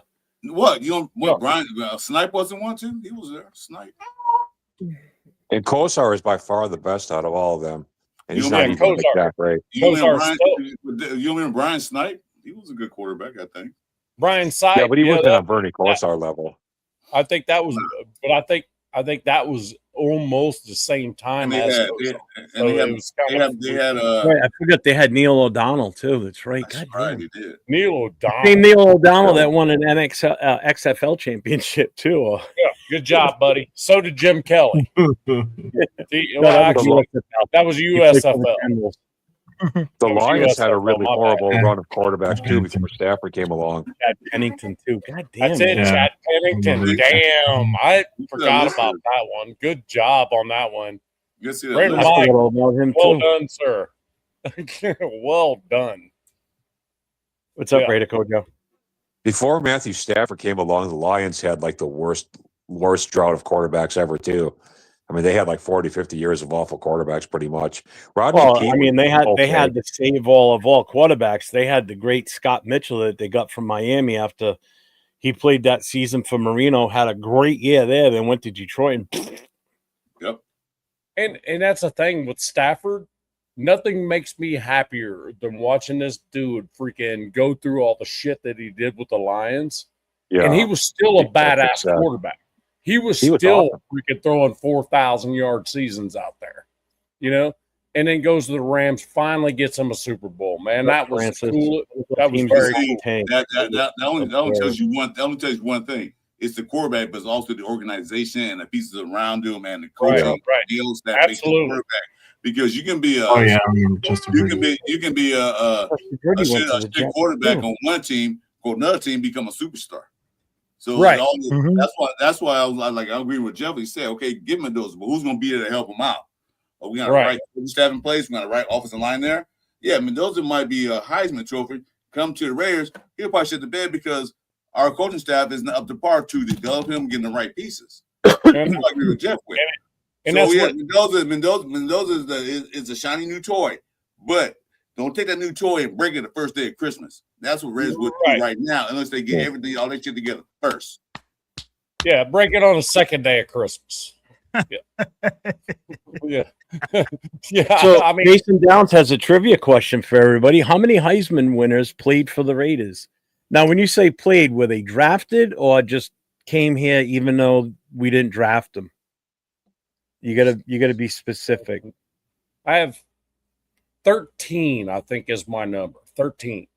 Heisman Trophy winners that we've had on I our think team. it's 13. I think it's 13 or maybe 12. One of them's like,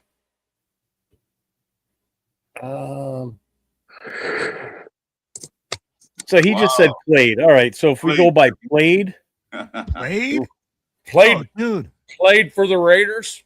I'm just saying. I quickly counted out 12 Heisman Trophy winners that played for the Raiders.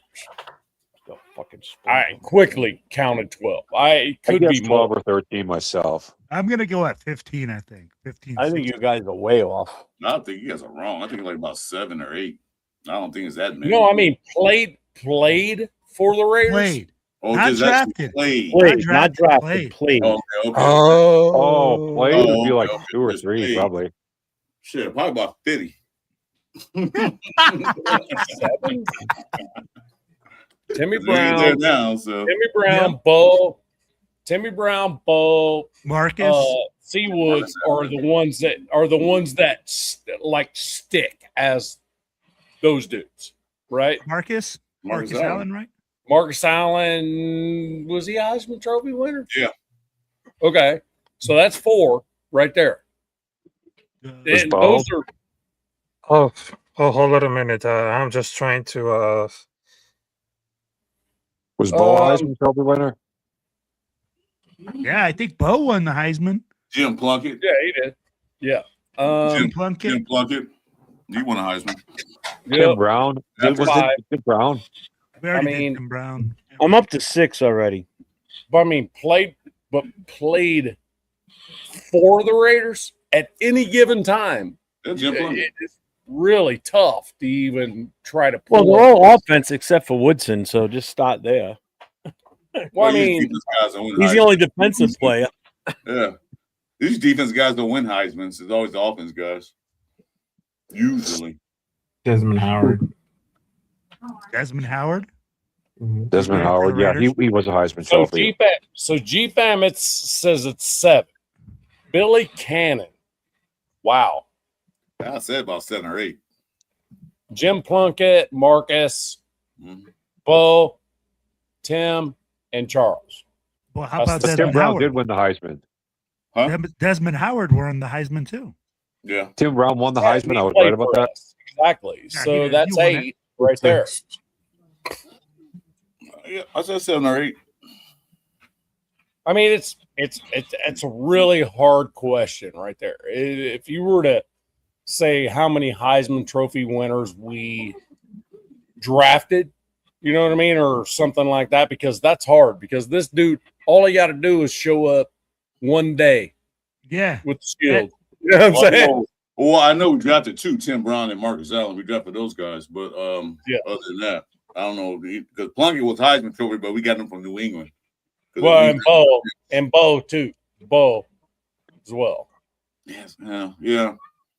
But that was kind of So All right, Jason, give us the answer. that was kind of a steal because another team drafted think him, but we it's- still I think drafted it's him. 13. How many Heisman winners Thir- play for the I- Raiders? How many do you guys have?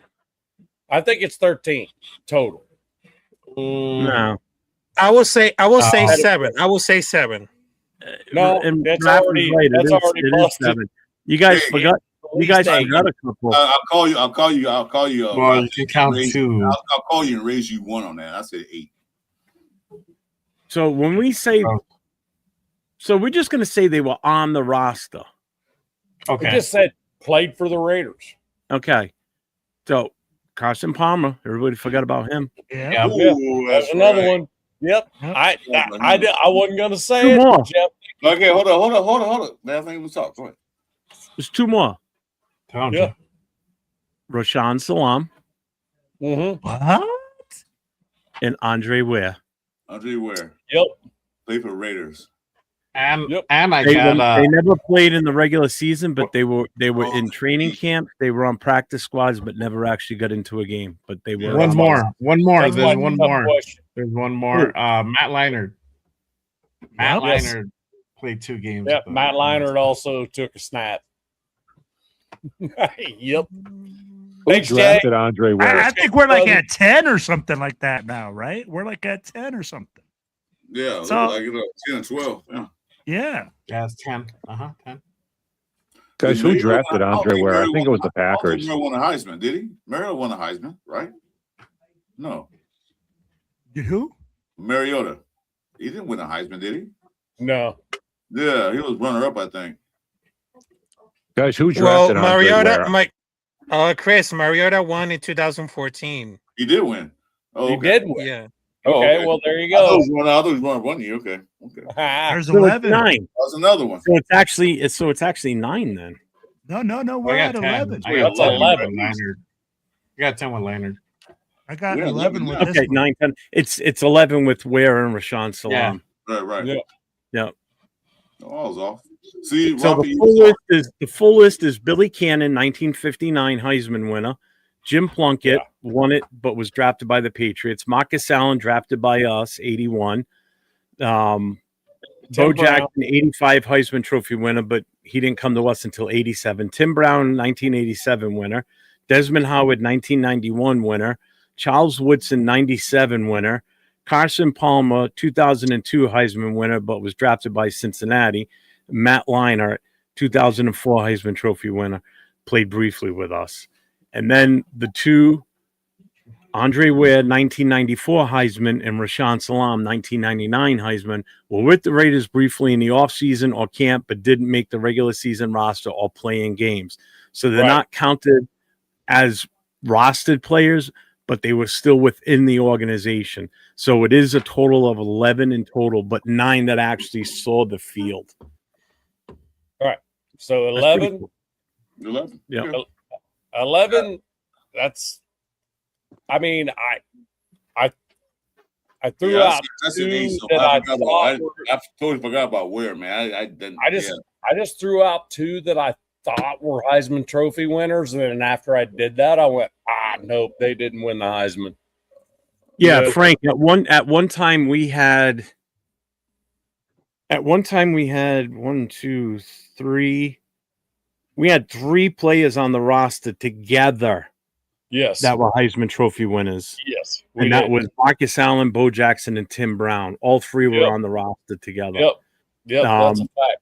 And continuously, if you look at it this way too, at one point we went from 1978 till 2002. Till 2005 with a active Heisman Trophy winner on our roster. And that starts and goes from Jim Plunkett all the way to Charles Woodson, first stint with us. Wow. Because Woodson was here till 2005. Plunkett got here in 78. So from 78 on, it was him. Then Marcus Allen joined in 81 because they played in the Super Bowl together.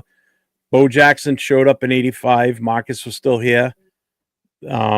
Tim Brown showed up in 87. Well, actually, Bo Jackson showed up in 87. Because Marcus Allen was here until 92. Bo left in 90. Tim Brown left in 03, but in that time frame, Desmond Howard was on the roster from 97 to 98. Woodson was here from 98 till 2005. So from 1978 till 2005, we had an active Heisman Trophy winner on the active roster with this team. That's pretty impressive too, if you think about it. That is pretty damn impressive. And at one point, 3 of them on the same active roster on the same offense. Right. Yep. See, something you didn't know until tonight, folks. See, you still learned something. Hey, everybody learning. Thanks, Jason. That was awesome. Or you know, that was a good question, Jason. Frank, we all know to answer that, Frank Weber. Yeah, but Jason, you got to ask more precise questions. That's the thing. Leave Jason alone. Jason has good questions. You don't. Yeah, make us. Guys, I got to bow out here, but I want to say thank you to Jeff again for having me on, and it was an honor to be a part of the final show here. We appreciate you coming on and being on. You know, since you've been around, actually, you've been a mainstay on these Friday night shows for the most part. So appreciate that, and make sure everybody goes over to Hobo's channel. It's Value of Silver is his channel. If any of my moderators have the link, throw it in the chat, please. And make sure you guys check out his stories. He does a lot of short stories or short videos, basically just explaining what he's gone through with his difficulties in life and such, and where he was before and where he is now. And it's a hell of a story if you really read up on it and see the stuff that he's put out there. So I'm proud of him putting, airing that out, and that's a big step to do that. It takes a lot. It takes a lot. Thanks, buddy. I appreciate that. It Jeff, takes a big man. Keep going the season It takes a big man to sit there and spill his guts out about his problems and what he did and his addictions and all that stuff and where he was. It takes a lot of heart and a lot of big men. So a lot of people don't have that, and you did, and I do appreciate that. I appreciate that, Chris. Really do, man. I appreciate all you guys, man. Like the Raider Nation, I didn't know about the Raider Nation on YouTube until like 6 months ago, and then I discovered Graphic K, and who's this buddy? Wasted Talent. Yeah, and then from there, Raider Jeff stuff started showing up on my screen, and so I started popping in on Raider Jeff. How long have I known you now, Jeff? Like 6 months, maybe. Yeah, about that. Yeah. And then I kind of fell in love with Raider Jeff shows like right away, just because they're long form, and I love fucking long form shows. I always have. Not that I got anything against short form, but I like long form too. You know what I'm saying? Like I love sitting down and listening to a long interview before bed or something like that. You know what I'm saying? So, hey, this guy right here, he said the smartest thing today. He said, Raiders, they suck. Yeah, we know. I appreciate you reminding us of that. Thank you. Jeff, are you going to keep going after the season ends, or are you taking a sabbatical? No, I'm going to keep going. I'm not stopping. No, I'm the only one taking sabbatical because I get my health back together again. That's why I'm the only one. Chris, if you want, I can give you some tips about how I help myself overcome some serious health issues through my diet and stuff, like offline. If you would want me to do that. No, that's fine. You got my IG, so we can hit up. We can talk. We can even go on the show and talk about it. So it's the diet that helped me lose over 200 pounds now, so it's working for me. Anyway, it's not my weight. It's not my weight. I know, but it's still just about healthy eating. It's two things.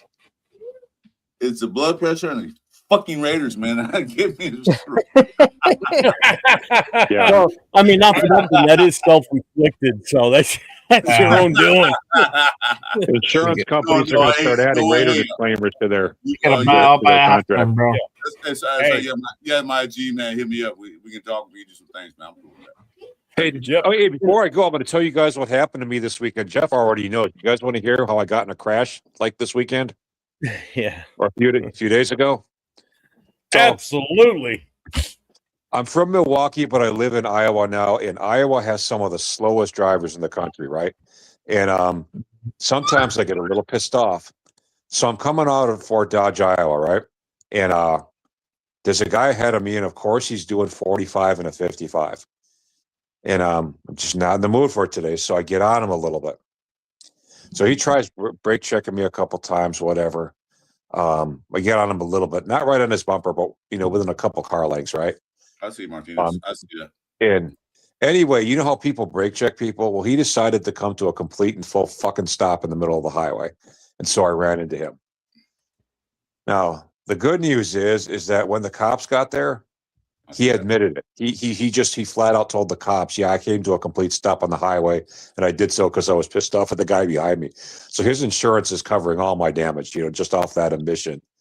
But that's because you can't do that, man. It's one thing to brake check somebody, but to come to a complete stop on the highway and then cause a crash that way, that's a whole nother level.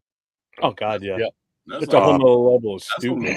That's like a felony charge down there. Really, people but he admitted it to the cop. Like he admitted to the cop what he did. Like so, that works out good for me because they usually there's usually a lot of fault that falls on rear-end drivers, which would be me.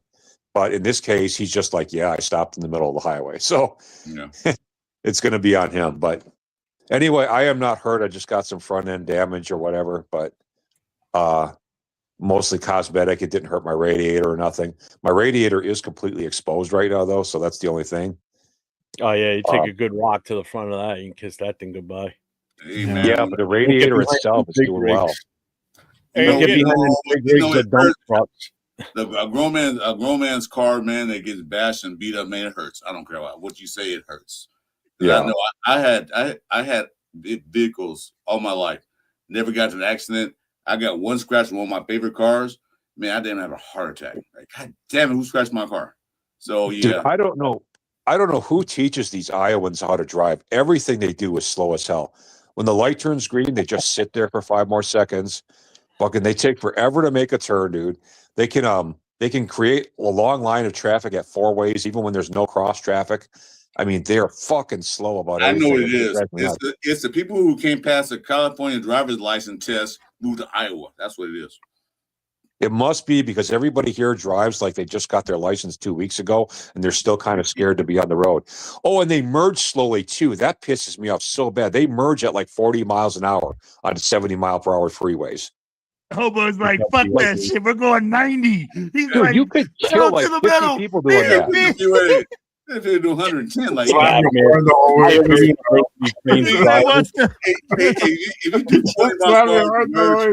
do 40 miles here in California, you get on freeway, man, that's suicide, dude, because you'll never make it. Dude, you could kill like 50 people doing that.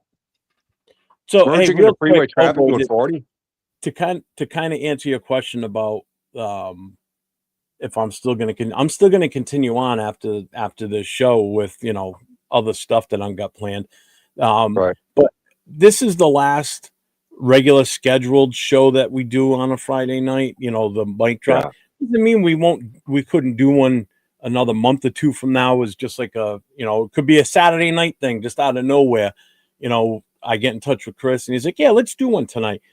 So that's not out of the realm of possibility, but doing it every Friday night like this and being in this bigger format like this, it's just, I think it's run its course. It's time to make a change. So you guys understand? It'll make it more special when we do it, though. That's the good thing, man. You guys don't realize how me and Jeff got started doing shows. It first started, Jeff got me doing the YouTube. He got me set up, and then we'll call each other have to do in the daytime. We run through a show. Then Jeff came up with an idea, and I agree with them to do the Friday Night Live. So this is something more new than anything else because me and Jeff will pull up during the daytime, anytime, and do shows together. So what this Friday Night Live is run its course. It's time. Well, I mean, the Friday night show was really Turf's. Well, it's really Turf, yeah, really. Because his daughter was doing gymnastics and he was traveling all over the country going to her meets. Right. So he wasn't able to do the Friday night. So I told him, I said, I'll do Friday nights with Chris. Yeah. And we'll keep it going. And when you're ready to come back to it, this is your Friday night thing. But he just kind of moved on from doing the Friday night thing, and he was fine with it. I always told him, I said, when you're ready to come back on Friday nights, that's your show.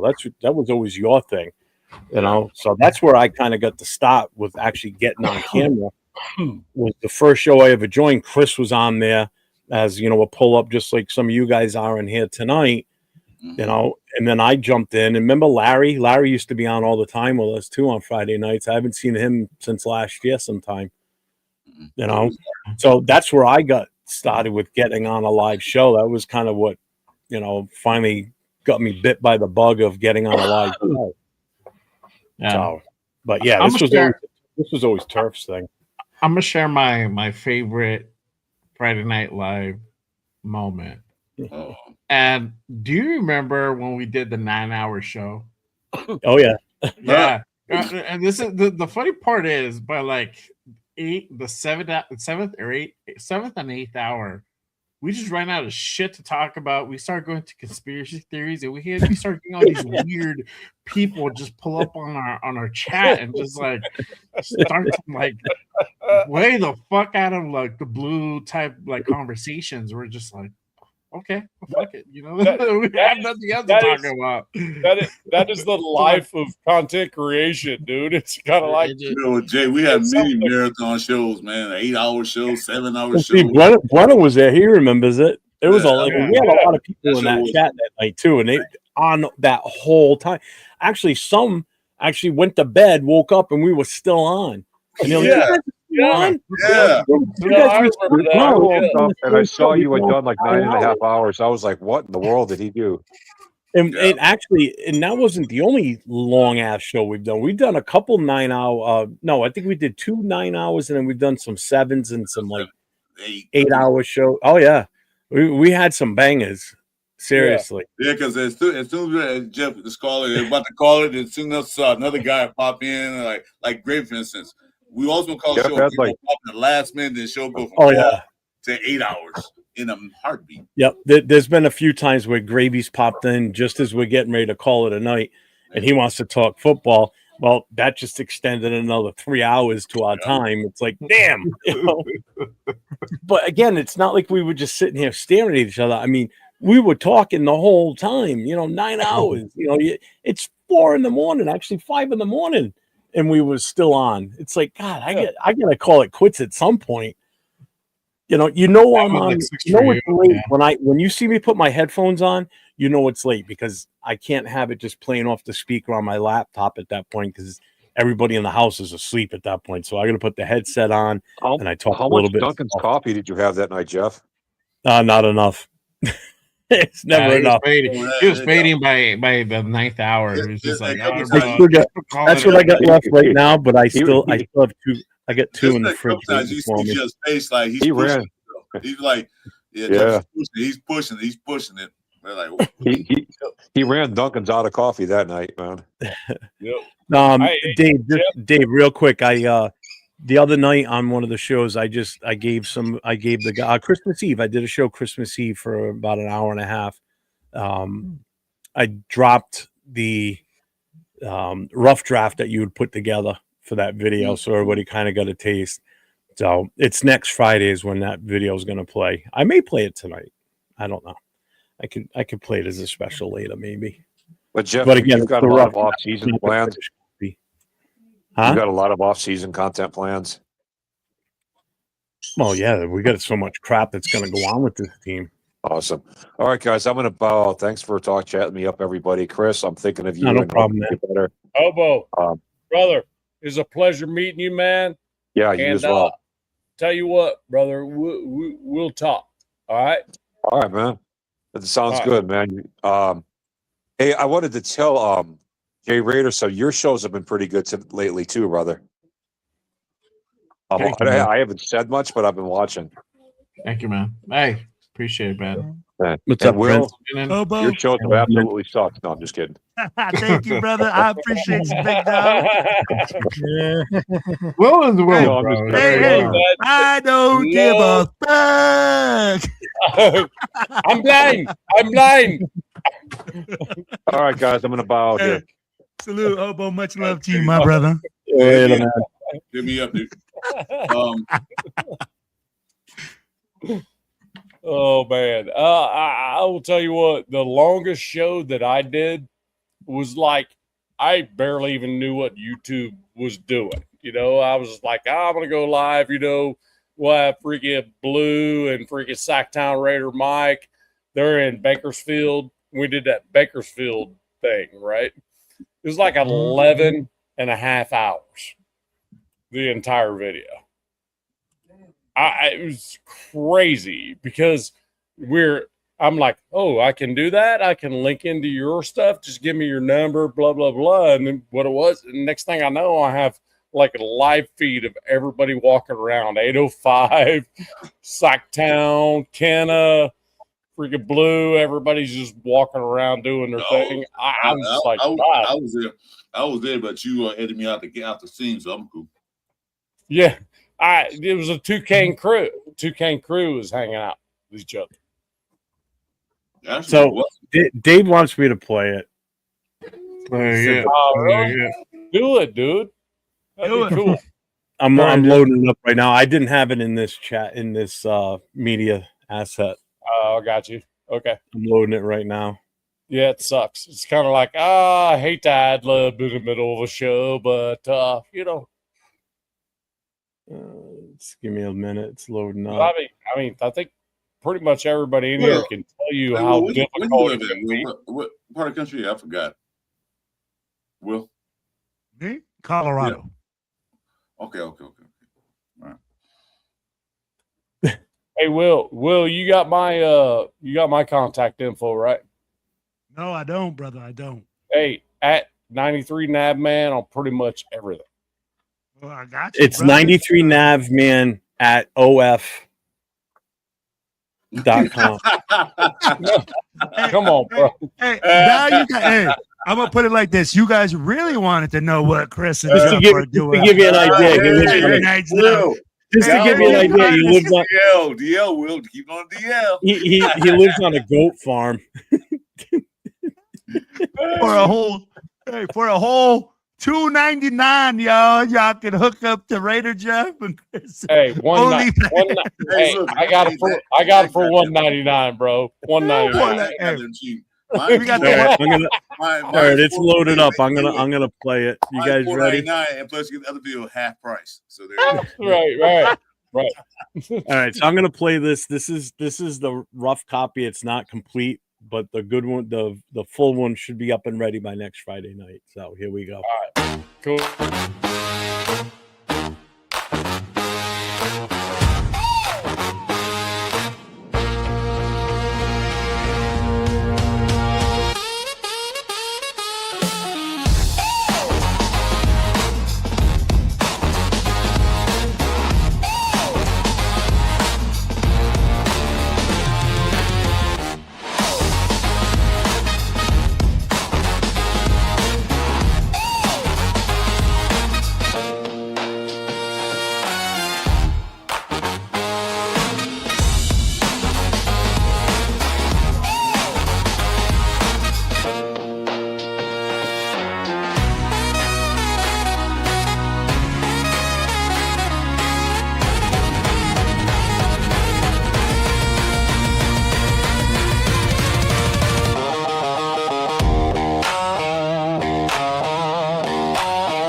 Dope.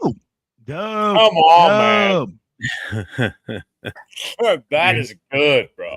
Yeah, he did a great job with it. I love it. Absolutely love it. So, and then Max at the end with the freaking Jay's not Jay. Nate. No, wait a minute. Was that Nate or you, Jay? It was Nate. It was Nate. I did the song for the Raider Connection, and Nate put the video together, and he's got it with that same with Max with the bow and arrow. That's pretty freaking cool. It's all right. I didn't tell Dave to put that in. That's where he put it, and it's like a perfect way to end it. So I didn't want to have a lot of Raider players in there, but if you notice, the only ones that are in there's only one. It's Max. It's him getting the sack on Stafford, and then him coming out of the tunnel, and then at the very end. That right there at the end, I think is a game changer. Yeah, I love it. Right there, shoot. Because when he first did it, and he sent me the original rough copy, he did it just so I could see what he was doing with it.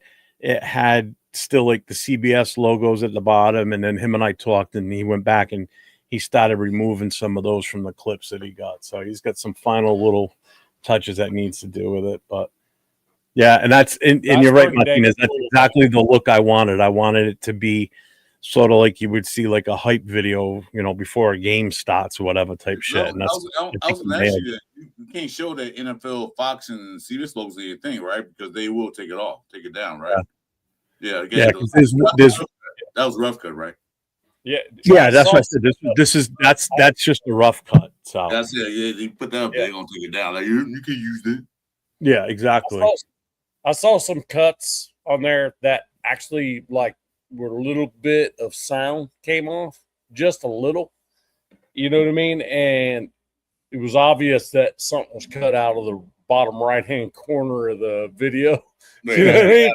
Yeah. You know what I'm saying? As long as you cut it, you're good. Yep. You leave it natural and upload some music from Apple Music or whatever and just throw it up there. That's not Chico, first, real quick. That was my guy Dave Sosona, who's in the chat. He's in from Facebook watching the show.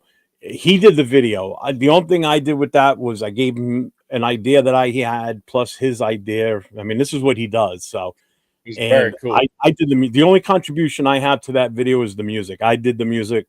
That was all me. I never have to worry about copyright, which is the best part about using that system that I'm doing it with. You know, like Jay and I with the rate of connection, we never have to worry about copyright strikes. And if Will gets the video done for the most notorious, we won't have to worry about copyright strikes because I still get one every goddamn week that I have to change. Yeah. I have to edit the song out every time. Dave, if you're still in the chat, I'm gonna hire you. Hit me up because I need a video edit for next year, not this year. I'm done with this year. But I need to, because I can't really do video editing like Nate does and you guys do. I can't do those. I'm not that creative or talented. That's like today, that's why you got an OnlyFans, bro. That's why you're good at what you do. I just you are canceled. My bad. I'm gonna clean my computer up on that one. No, Dave, that was the second one you sent me. That's not because you said you're still working on some aspects of it. Yeah, so that's not the legit JIT one that I that's the most recent one you sent me. Well, man, it ain't my fault. Some of us are just a little bit more gifted around the waist than others, bro. Hey, Will, that shit is the funniest unexpected shit I've heard in a long time. Colorado's on an 18-hour drive from me, man. I'll be up there in a minute. Will, love you, Will. I downloaded it today and used it for the very first time today. I used CapCut. Never used it before. There you go. That's how I did the promo for the new show. This man creates AI videos and can't use CapCut. Oh, bro. Yeah, it's weird. I never used music, everything. I never used CapCut before. Anything else I did for editing videos, I used DaVinci Resolve. Because that one I can get really intense with. That one I can really dress shit up with. I like that one. But it's too many options and shit. Sometimes too many people, some people might just be able to look at it and go, that's too much for me. Well, I'm gonna tell you one thing right now. Don't take it personal. I'm telling you one thing right now. When I come back after my next few shows I do, after I come back on my little hiatus, I'm gonna create my new show. Get off my turf. Yeah. You're gonna be the face plant out there. I want your face on it. So you can be the first guest on Get Off My Turf show. Yo, he's gonna be the first. He's gonna be the first one. Get off my turf. You're gonna be the first off one. My lawn. You are shitting on my lawn, bro. When I come back, get off my motherfucking turf. I'll be right back. I'm going out for a smoke. He's gonna be like this. I got you. He's the first one to come shit on my lawn. Get off my lawn. No, I don't have grass here in the desert. I have turf. Can't worry about that. Get off my turf. Hey, that works, bro. Yeah, Dave, I want to hire you, man. That's a good cut. Oh, hey, Chan Jackson, but what's up, Chan? Didn't even see you. Welcome to the show, man. To our final show for this period. As you know, me and Jeff are done with Friday Night Live. We moved different directions. I'm taking a hiatus after the radio season ended. It ended what? I mean, about 8 weeks ago when the radio season ended. Jay? Yep. When did the radio season actually end? About halfway. Yeah. I was asking Jay.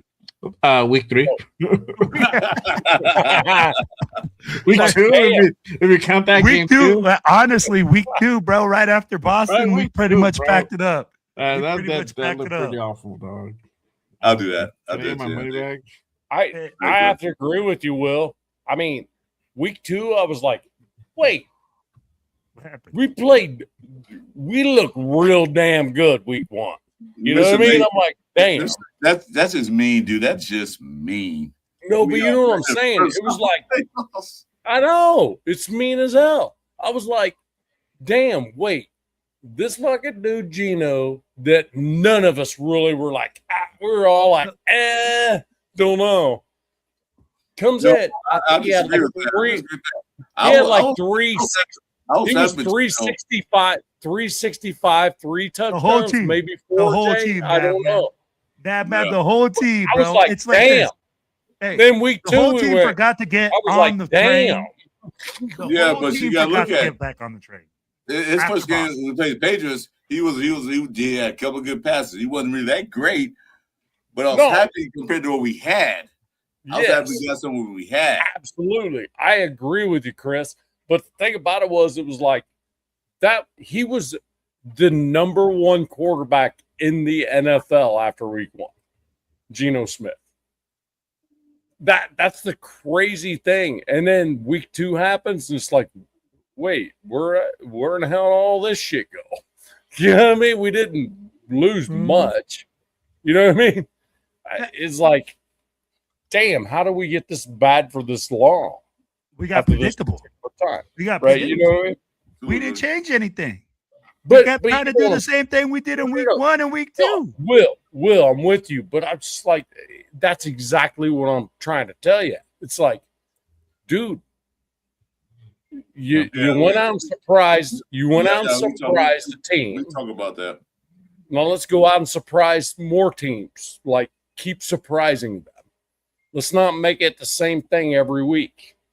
You know, and that's why they surprised you, Dad, man. They didn't show up after. They're like, surprise. Well, it wasn't a surprise. That's the thing. It wasn't really a surprise. That's the problem with being a Raider fan for 54 years. Is I'm never surprised. As a 54-year Raider fan, 54, I'm never surprised. Nothing surprises me, win or lose. That's just how bad we are. With just how bad we are now, man. Is that what you're saying? Like, no. What I'm saying is, when we're great, it surprises me, and when we suck, it surprises me. You know what I mean? So it's like,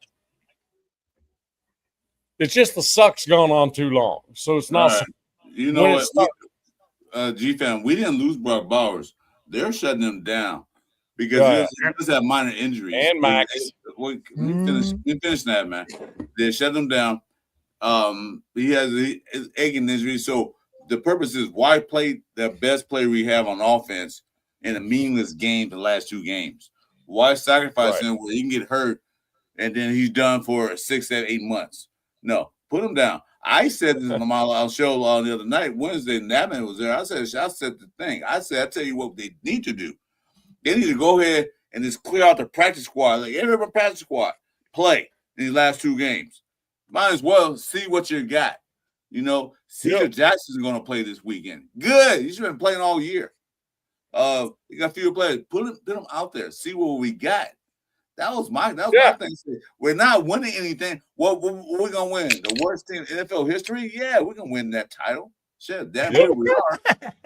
But I think put the guys out there that didn't get no burn during the regular season. See what we got. So that way, going into next year's draft, free agency, you know what? We knew we need one of these, one of those, one of these. Because y'all grown men. When you go grocery shopping, do you gotta go in the store guessing like, what should I get? Fuck no. You guys go to know exactly what you're gonna get. You go right to the meat counter, right over to the potato counter, right to the beer counter, and get all your stuff and get the hell out of there. Preach, Chris. Preach. That's what you gotta do. You know we need to go get it. Okay? That's why put the young guys in and let them burn. If they suck, okay, off the team. You the practice squad, so we ain't paying nothing. Bye. And I think we're at that point now with putting guys on IR, putting Max Crosby and telling them that we're going to ask him to sit out, you know, doing all these things. is the direction that we're going, but I think it's too little too late. I'd be like, bro, we should have been doing this weeks ago. I'd be like, look at Rodgers. He might not be the best, but he's an improvement over what we had. I'd be like, all those guys need to get burned in order to make mistakes now. We can't ask those guys next year to get burned in a playoff situation and then be like, oh, these guys suck. You can't be good if you don't get practice. We just put our current best offensive lineman on IR as well. Jordan Meredith, from what I understand. Oh, man, I don't know about that. Did you say our best offensive lineman? Don't get Jeff currently, please. Currently, yes. Please don't put Jeff on the No, that bad. I Please, love you, bro. Come on. No, what I'm trying to tell you is that, like, the dude that can actually freaking has the experience of over all these guys, that actually makes some sense. But when you take that dude off there, now I love it. I look, you guys are missing my point. I love it. Well, we don't know that he's also not. Hang on, I gotta reload. Hold on, just like reloading the gun. Right. The point being is that also now opens another one. And my Christmas wish was this: some point in this season, I want to see Lockie Tossie. You put him in that freaking huddle, and you just say, "Hey, I want you to go blast that dude, and if you do it immediately, go blast that dude too. And if you get him, then go blast this dude." Is Rafi froze? I want to see that shit. Oh yeah, okay. You kind of that's there. I think you're gonna see it now. Well, that's what I said. That's what I said the other night. Emptying out the bench. Right. The practice squad. Let them all play. Yes. What's the reason why we go? What's the reason? What are we doing? Well, I got to win 2 Hey, games. versus the Chiefs. Chris, versus the Chiefs is going to be myself, Jay Raider, freaking Raider 401 Raider Jeff, and Chris playing offensive line for the Raiders. That's how deep down the bench we're going to be. Dude, I'm only Will, I'm only 5'9", 200 pounds. I take Jeff first. There's no right now. That's what it's doing outside right now here at my house. Fuck that shit. Hey, Will. I'm 5'9", 205 pounds. I guess I'm bigger than Parham. Almost. About the same size, right? What? That's the way he plays. That's the way he plays. No. He plays like he's 5'9", 200 pounds. That's for sure. That's Parham. No, yeah, Dave. I survive on this. Hey, Jeff, it's 11 o'clock where I'm at, and it's 72, according to the. Yeah. All right. Well, thanks, Nav, man, for coming in here and spending some time with us. Appreciate you. Glad you were here tonight. Hey, look, I'm in Tennessee, man. I'm not in Florida. This is abnormal. This is absolutely abnormal for this time of year. It's raining like rats and snakes out here, man. So. This is abnormal for us, bro. Tarantulas. Don't forget tarantulas, Chris. No, this is not normal. Yeah, they're hibernating. Hey, did anybody answer Mr. Nate's question on who you all got going to the Super Bowl? No, I put up the I did. All right, so let's do this. We'll do a round robin here. Chris, you go first. Who's your 2 picks? From the NFC, as much as I hate this team, the Rams defense and the offense looking really fucking unbeatable right now. From the AFC, I know that sucks too, doesn't it? Yeah. I gotta say Denver. The defense is. All right, Jay, what do you got? I got Bills and Rams, bro. Okay. Yeah. Well, man, I fucking hate these 2 teams. I'm gonna tell you guys like this. And all the teams. The choices are so bad. It's 31 teams, Will. 31 wrong teams, answers, bro. Bro, it's gonna be Rams, Mm-hmm. right? Because I think they're just on fire right now from the NFC.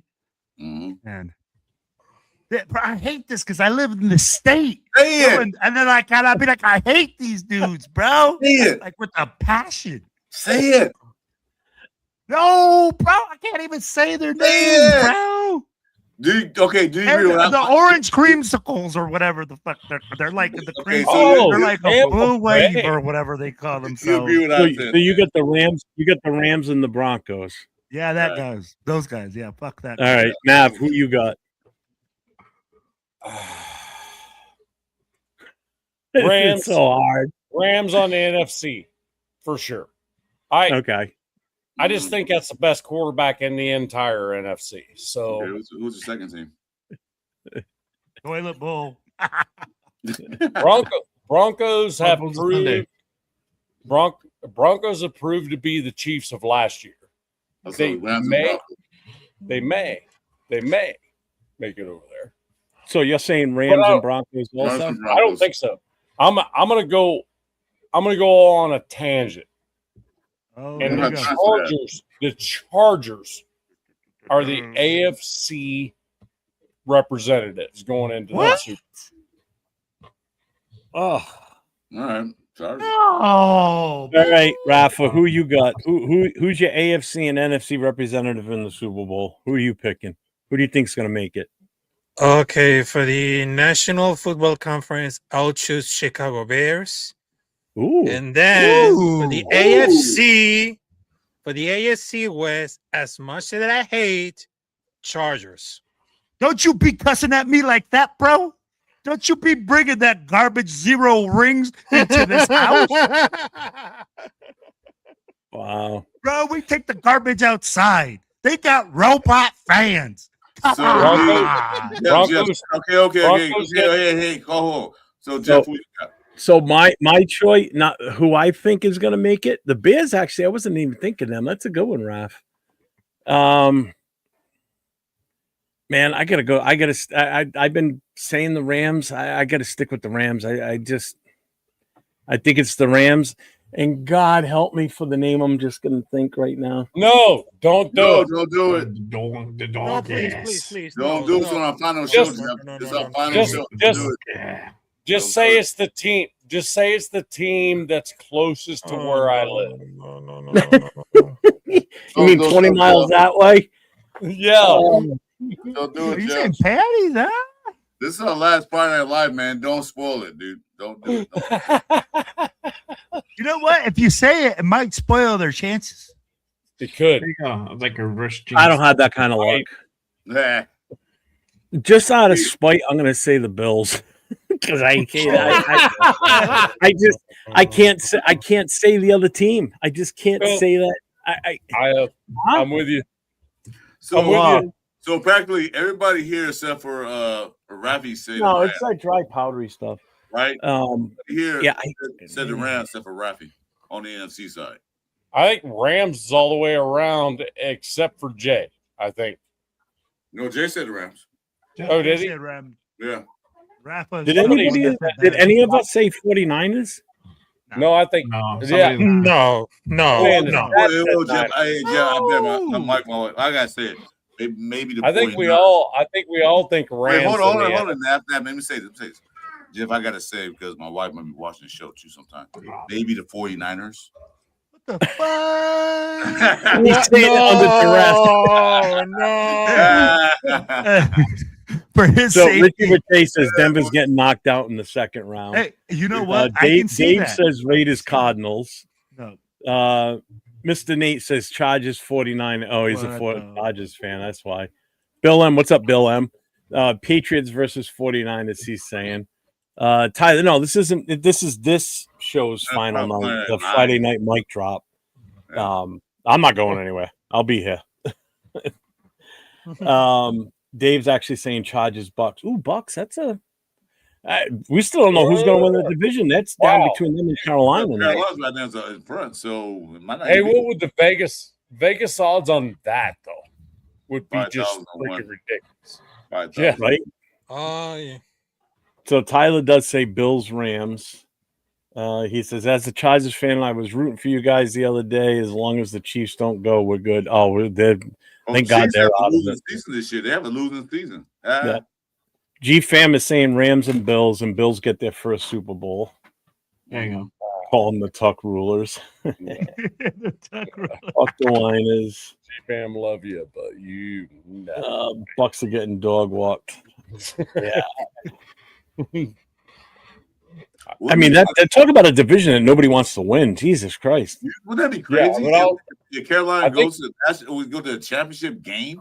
Because right now, well, they've been there before. They've been in the Super Bowl twice. I saw a thing a couple of days ago. It might have been on Facebook where it said it showed every team that's played in the Super Bowl, if the roles were reversed, how many trophies additional they'd have and everything. So there'd be a bunch of teams that would be knocked off the list of never won a Super Bowl, like Carolina, Tennessee, Vikings, Cardinals, Vikings, Bills. Yeah. We would have 2 additional trophies. Hey, did you just run off and go do a short, you sly dog? Oh, you. No, I didn't do a short. Well, there's only 3 teams. 917. There's only 3 teams. Oh yeah. Yep, it is. It's definitely live. Yet at all. Oh my god! I meant to mention it earlier, but you had to go. What have are you looking at, Will? So just saying. It said it said on my YouTube. It said 917. It's live. He's like, smoke break, guys. I'll be right back. No, I did the Max Crosby thing just after it was. I did it after yours. No, after you put yours out. But you probably just get noti now, bro. Played it on here. It's live. Yeah, I just barely got the notifications. I cancel my notifications to Will so he doesn't see them. Yeah, he blocks me. He's an asshole like that. Still badass, dude. I don't think you got to worry about it, man. Dave, tomorrow. Give me a shout tomorrow anytime. I'm not going anywhere. It's snowing out. I'm not fucking moving tomorrow. Fuck that. I might not even be traveling out to watch the game Sunday if it's going to be shitty out. Because where we go and watch the game, a few weeks ago it snowed here, but the snow was gone in a couple hours. And then the next day we drove out there for the game, and all of a sudden we hit this point where I'm like, where the fuck all this snow come from? And I'm not talking about just like a light coating. It was plowable snow where some of the parking lots where we were, the mounds were like 15, 20 feet high. I'm like, what the fuck? So where we go an hour and a half away from here towards Central Mass or Western Mass, if we get 6 inches, they're getting like anywhere from 8+, if not more. So depending on how bad the snow fully. This game is the most important game of the Raider Nation. Oh, if that's the case, I'll be right here at home, and I may go live if I don't go. Either way, I'm watching it. Hey, Jeff, if you want to, we can do a live watch party. I'm good with that. If you want to be up to it, if you're not going anywhere. Yeah, Dave, Facebook message me first. Make sure I'm awake at noon. Hit me up, man. If you want to do a live watch party, we can watch that. Yeah, if we don't go Sunday, I'll definitely going to be live. Hit me up, we'll do that. What's up with you, Jay? What you doing Sunday? Watching the game. You gonna do anything live or no? Afterwards. I know, yeah, post game. You gotta tune in. You gotta be watching. Tune in to find out. Hey, Ron Bennett. Ron Bennett. We do a live watch party. You can come on in. Let's do it. So shout out to Ron Bennett. He says here from Tennessee, Raider fan since '72, first time visit. Ooh. Wish we had snow. Do you think Raiders will play in Nashville in 2026 season? Lots of Raider fans here. The schedule's already done 5 years in advance. Yeah, I don't think we're not playing them next year, right? Yeah, no. That's the AFC South. We are. But appreciate you being here, Ron. Make sure you hit that sub, hit that thumbs up, hit the notifications. You got myself. I'm 401 Raider Jeff. Gentleman next to me is Chris 4 Raiders. Gentleman on the other side of him is Jay. His channel is Just Raiders, baby. The guy down in the corner with the Raider shield behind him that doesn't sit still, that's Raider Will. He's Silver and Black Podcast. The animated guy. And next to him is Navman 93 Navman. It's a Shield Raider Shield Family is his channel. And then below me is Captain Rafucho. So you make sure you hit all 6 of us are. We're all you missed a Will's name. His name is Adderall Will. You missed his name. I don't need none of that stuff. I don't need none of that stuff. Oh, now? I got Chris, you. I'll get you his info. All right, cool. Thanks, Dave. Appreciate that. Looks like the Rays will have a top pick at. Oh, what's up, Dennis? I'll have a top pick at QB, even if the Giants hold the number 1 pick. If they don't trade it away, that's my biggest worry. Yeah, we'll get if we lose. If we lose, Still that, get, if we still win get that game, screwed in the long run. if we win that game, we'll still get the 3rd pick for that weekend. Right. I think we'll be down 3-4, something like that. Martinez. What's part about all that is the Jets have so many freaking picks. Yeah, they got. Appreciate that, Martinez. So welcome to the best rated panel in the world, beside next to Chat Sports. Who? Who's Wow. the Chat Sports you talking about? Who's the Chat Sports you talking about? We got a Jets fan. Martinez. That was Rafa's aimed at you, whoa. Jeff. Yes, I. Huh?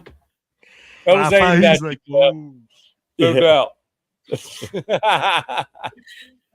Mario, what's up, Mario? What's up, Mario? Salute, bro. Right on. Fuck Chat Sports. Richie says no. Giants have made mention that they might trade Dot to accumulate more picks and select the QB with pick number 1. That's what I mean. We're still going to get screwed in the long run anyway. So what's the... They ain't trading Dart. They keeping Dart. No, there's been. I've I've heard rumors too. So Yeah, I mean, I've heard. I want to know who's your source on that. Yeah, I'm hearing. I've heard shit already from other people talking about Tennessee looking to trade away fucking Cam Ward. Word, I heard about that. That I heard. I heard about that. I need to know who your source is on that. Are we Mitchell rinsing this one and just? Oh, I've just seen other people say it, and I'm not pushing that narrative, but I'm just saying I'm hearing it. Will, did you say Mitchell Renzi? Yeah, bitch. I have no sources. I don't claim to have sources. I never had sources. Look at Jay. He just nods his head. He's like, Jesus.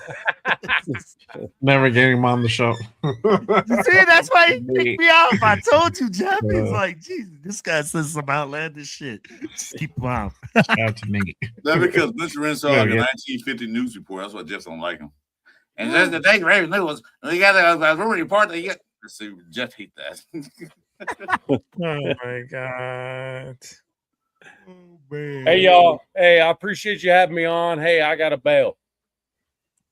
Much love, that man. I gotta wake up early. I gotta wake up early, and I'm on the East Coast. So, just saying. That's what you're in Tennessee, right? Yeah. I gotta kill something in the morning. So,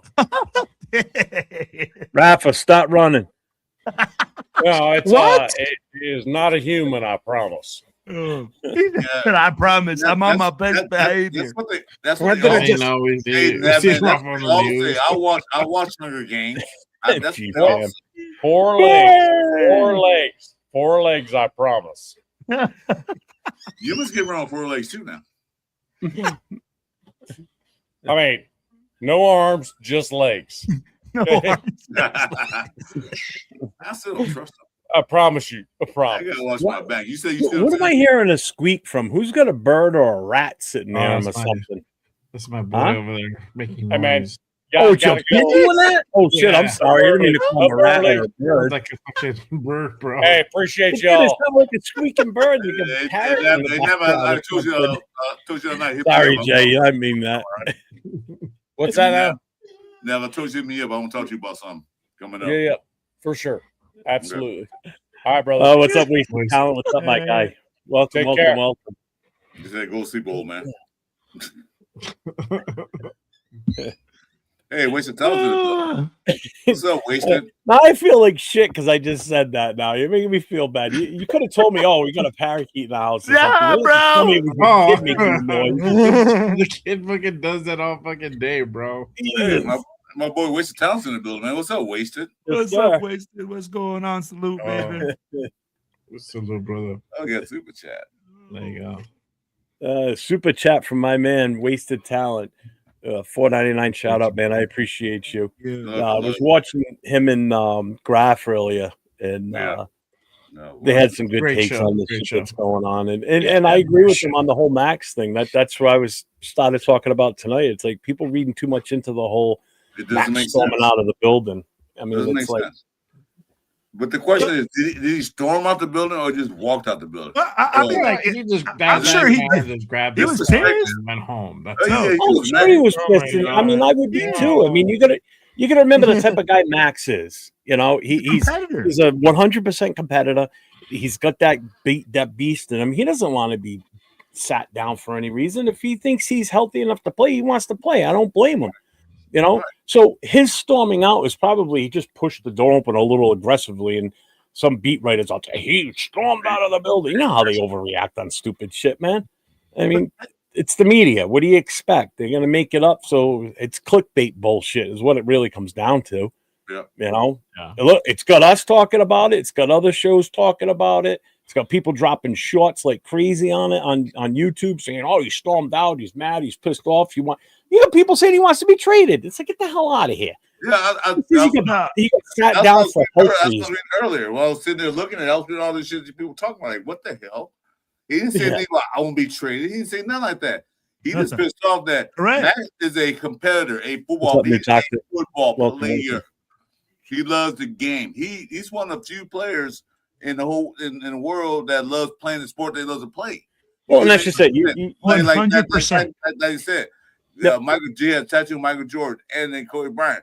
Those guys love the game they play. They love it so much as their passion that gave them the reason to live. That's what Max Crosby is. He's one of those guys that you think I mean, about the money field. doesn't hurt either, but you've got some that just want to be there for the money. You take Max Crosby on the field, Okay. you're taking his heart and soul away from him. That's his heart and soul. Playing Yep. football. So when the coach say, "Hey, Max, you got to sit down," of course you're gonna be pissed off. Of course he's gonna open the door a little aggressively. Yeah, he's gonna be mad because he can't play. That's the thing he loves to do. So, Oh, I agree with that, Ron. That's a good one for them to watch for sure. So, with that being said, yeah, but that don't mean he won't be traded. He didn't say anything about being traded. He didn't go out there and say, "Oh, we'll trade me." No, 100%. he just said, "I want to play, coach. I'm putting you in. I want to play." Martinez, I think he walked out, but my Tia that works at the Raiders being toxic added the storm part out on it. Yeah, put that little But Hispanic twist, bro. but let's be real. Not Even good. if he did walk out all pissed off, that's what you want. Well, this is the Yeah. thing. This is the I thing. Want the guy to him. want to compete. Like, That's Yeah, him. I would Robert. expect him to walk out Yeah. pissed off. I would You know? too. like But who this wanted is it? the thing. This is the thing. I mean, supposedly, according to Ian Rappaport, he was informed beforehand. Well, beforehand, he knew that this was gonna happen. It's just they finally made it official. Like, hey, bro, Exactly. you're not gonna play the next two games. So just. I mean, you that's be on the right. sideline, and he's like, all right, cool. Grab his shit. I'm gonna go home.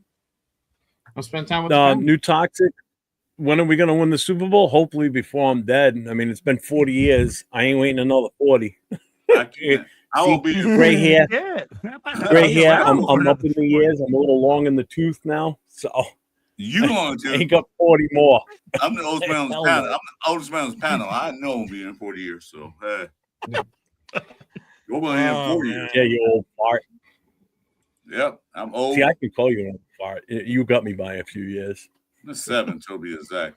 Damn. I'm still the prettiest one up here. I don't want even better than Sweet James below me. So I don't know who wrote that. Who wrote that shit? Oh, you rigged me? it. You talking rigged about it. Sweet James? Wait a minute, Jeff, you rigged the election yeah. again? You rigged it. Yeah, so Gio says, who cares how we left the building as long as he doesn't step on the field so we can go after the number one pick. Gino's not being benched because he's guaranteeing as the number one pick. Yeah, I mean, and that's what it comes down to. That's why I mentioned, Pretty much. you know, in Pete's presser today, he talked about how Colt Mills not going to be, he's inactive again this weekend. Why are we just bench him? Just don't even take, I know he's designated to return. Just move along. Don't even let him touch the field. He's out there practicing. Why? Why even let this guy practice? You know, we did it with Brock Bowers. We shut him down, put him on the IR. You know, we shut Max Crosby down. Let's take care of the other guys that we need for next year. Let all the rookies play. Let Grant play. Let Caleb Rogers start the rest of the way. Get They Conker out there on a regular basis. Get They Pegues should- out there. Get all these guys on the field. Shut down Jeremy Chin too. I think Yeah, that's right. He's the other one. Him and Brock went on together. That's Yeah, right. They went I on think he's one of together. the better DBs back there. so they shut him down. Put I was Brennan. Walker also requested trade. Nah, they're not going to trade. He's not going to. He won't ask for a trade. No, he's not. The only Can way I he's just going to say- go anywhere is if somebody calls us and says, "Hey, this is what we want to offer you for Max," and if it's too good to pass up, then you do it. If it's not, then you just hang the phone up and you continue the way you are. But the thing about it, Max never asked for a trade like Jacoby Yeah, Myers you did can't stop. on You can't the just app. be adding shit to it. Max never said trade me. He Yeah. never said those words. So And what's that's the this problem? crazy shit. Hey, this is But the that's thing what with people are Raider Nation. reporting, that he's Yeah. going to want to get traded after this. It's again, No, it's no, No, but it's not. this is the made up Yeah, stuff people that we talking. do, right? This is what we do at Raiders fans. The guy walks out, he doesn't say anything, and now as Raiders fans, we're going, "Oh, he wants to get traded." yeah. That's just the Okay, can I just- insanity of being a Raiders fan. Go ahead, Go Rob. ahead. That is, Go ahead, Ralph. yeah, that's right. Yeah, just say something because I understand that what I'm just telling is about to go down right now because all those fans who watching this, can we just please stop posting about, oh, Max Crosby's got a trade? I mean, Max Crosby never requests a trade because Max want to win with the Raiders because they need to get their shit together. Because I know that we need a quarterback, most of the online. Max Crosby never requests a trade. It's all about those, like, some of those fans who fell for that clickbait shit, and I'm not failing for that because I understand that Max Crosby is a Raider because he is the heart and soul of the Raider Nation. Because I understand what's happening because you guys, they have a knee issue, but it's 29. But he played more snaps than any other defensive player since he been on the league. I mean, Crosby's gonna be really good, but at the time we have a quarterback, offensive line, weapons, and a defense to actually compete for the Super Bowl. And I understand that he's not gonna be so much watch because the logic is Max Crosby will never get traded because his soul, Let him his go, heart Don't say will never. Let him never. go. He never Don't gonna say say never. out loud. That I believe. But you can never say never. Remember that. And it's not going to be because Max wants out of here. If anything, it's going to be that someone's going to want him and they're going to offer high value for him as a possibility. Then So offer the never say never because it can still happen. Hey, Yeah, who would have no ever problem. thought that we would have gotten rid of Marcus Allen? And we did. Well, that was Remember that. that was Diffus's narrative. That was, I understand that, but don't Yeah. say never is what I'm getting at. Just don't say Yeah. never because it can still happen regardless. and So, even- and Ron, I feel your pain. Likely. You got me by 10 years, brother. So I was 13 when we won our last Super Bowl. So, and I hope I see us win one before I leave this earth and I'm 6 feet under or in a box with a picture on it. last time was Super Bowl that year. My firstborn. What's up, Ardell? My first son was born. Now he's 41. So there we go. Yeah, welcome to my life. So G-Fam says every year is our year until Even proven weird. otherwise later in that season. Then it's the following year. My most toxic relationship, saying my Raiders will be better next year, and then they abuse again and again. Yeah, like last year, we won 4 games, and what were we all saying at the end of last season? Oh, we'll be better. Can't be no worse. It's next year. Always next year. You can't get that back. Come on, 4 games. Come on. Now. Can't be any Pharaoh worse goes, than hold what my we were. beer. My exact words. I said these exact words. Hey, we'll be okay. We can't be any worse than last year. Well, guess what? sure The Raiders did. organization, they said hold my beer, and they proved me wrong. For sure. I was there when you said it. I was there when you said it. We can't get no worse than last year. Oh yeah, I think we can. Hey, at least Rafa didn't say Max is going to be a Raider for the rest for his career for the rest of his career because he's got a tattoo. Because someone else already said that tonight because he's got a Raiders tattoo. He's going to always be here. So at least Rafa put real meaning behind why he's going to be here, and I appreciate that. Yeah, yeah. Kobe Bryant and all that. Yeah. Also, I just Like, wanted well- to tell you, yes. Also, I just wanted Hater. to tell you before I leave because I understand that I appreciate so much to contribute on this Thank you content for your creation. service. I understand this show is very good, and I'm very sad this is gonna be like the last show with its twin, like all these calling shows. But I just wanted to take like a moment to say it of thank you, Jeff. Thank you, everybody else to the Raider Nation to provide a voice for the generation, because I understand that we are bleeding silver and black, and we are not going anywhere. Because I understand there's another teams who tried to copy us, but there's only one nation, and that's Raider Nation, motherfuckers. Oh, there it is. Let's go. Oh, there it is. I just wanted to tell you, There it salute is. to everybody else. Thank you, Rafa. Capitana Fucho Thank you, here, Rafa. and I just wanted to Yes, tell sir. you, Thank you, Rafa. Merry Christmas, Happy New Year, and I just wanted to tell you, Capitan Rafucho is not going anywhere, so there's gonna be surprises coming up there from my YouTube channel, and I'll keep 100% because I'm gonna be Max Crosby. I'm not going anywhere because this Capitan Rafucho's gotta fucking stay. It's gonna Let's fucking stay. go. Let's Awesome. go, Rafa. I love you, Rafa. Thanks, Rafa. Thanks, Yeah, Rafa. and just to clarify, he said voices, not boys. So we're not providing boys, we're providing voices. Just want to like no Diddy this Yeah. because Yeah. it did sound like he said Fucking boy. hard pause, But bro. no, Rafa, Yes, I yes, appreciate boys, you coming hey. on here. Pretty much almost every week he would jump on with us, and it's been fun having him on here with us too. Yeah, So, motherfucker. I just had to clarify that. I don't Well, want to well, be.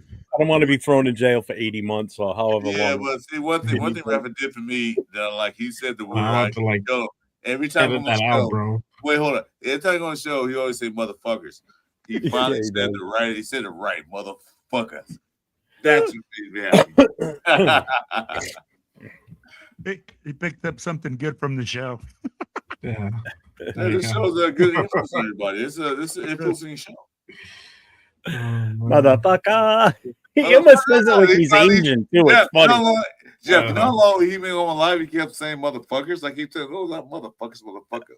He finally said it. That made me happy. I love Rafa. Wait, He's bro. so funny, Yeah, man. He's me too. awesome. It's a next level shit, bro. Yeah. Well, we'll see. We're 2.5 hours. You know what? We haven't done this in a little bit, so let's. Raiders. Yeah. Line back you, the Saint Nambla. You know what? I'm gonna tell you one thing. These shows have been fun. It's great having good guests. I'm gonna miss it, but it's time to move on. Time to do something What's else. up, Rebel? Yeah, it's time to move on. Reb, chat. The link's in the chat if you want to pop in, brother. I'm gonna put it I'm back more up. than happy. I'll put it back up. I just put it in. Oh yeah. Jason, you too, man. Raider Nation Jason, if you want to pop on in, man, go for it. So this is our final show. Might as well get the last little shout out. Yeah, Rebel, we're not going to be doing a Friday night mic drop anymore after tonight. Doesn't mean we're not going to do one in the future. We could do it on. We might end up doing it on Saturday nights, but it'd be like like maybe once a month type of thing. I think we could do that. Jeff has to dedicate It more makes it time more to his special. OnlyFans. Well, I think it makes it more You special. know what, Will? Bye, Will. All right, go ahead, Jeff.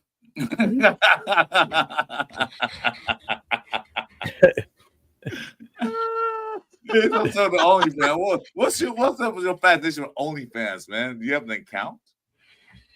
Because you have an account. Hey, there's a reason I travel all over the country, okay? There's a reason I travel all over the country, okay? If you have an account, you're not subscribed to my OnlyFans account. So Hey, not only does he have an account, but he has a backup to a backup account. Don't be hating, bro. What's up, man? Don't Welcome be in. hating. Hopefully it I'm is. Get the jealous. win over the Giants. We don't want to win over the Giants. Well, some of us still want to see us win. I still want to see us win. He's The good probably a thing is Giants the camera's fan. only from the waist below, bro. Jason, what's going on? Jason, I still want to see us win, but if we lose, I'm not going to be upset. So, I mean, what the game wants to win. If the Chiefs were still in the playoff hunt, they need that game to win. That last game against the Raiders. That's the only game I wanted the Raiders to win. They beat the Chiefs and knock them out the playoffs. That's what I wanted to see. He's already out of the playoffs. Yeah, But no. I said, yeah. I said, but then at the time, hey, just come on in. Okay. Oh, Taking a tilt. Oh, okay. Don't know what that means. But yeah, that's one game I don't see the Reds win at the last game. Beat the Chiefs. They did before back in '92, where the Chiefs need to win that game. Reds kicked a field goal to get in the playoffs, and Reds linebacker Hughes coming in. So nice. That one, that's the only game I want to see them win the last few games. And the Chiefs still in the playoffs.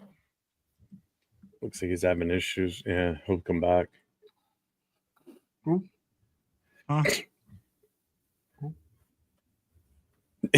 Well, we already had the Southern guy on here, and that man was just on here. Will talks like he's from the South. I mean, listen to him. Here, baby. I think he comes straight from the You messed up. Well, Will's in Colorado. This guy's just taking shots at everybody today, bro.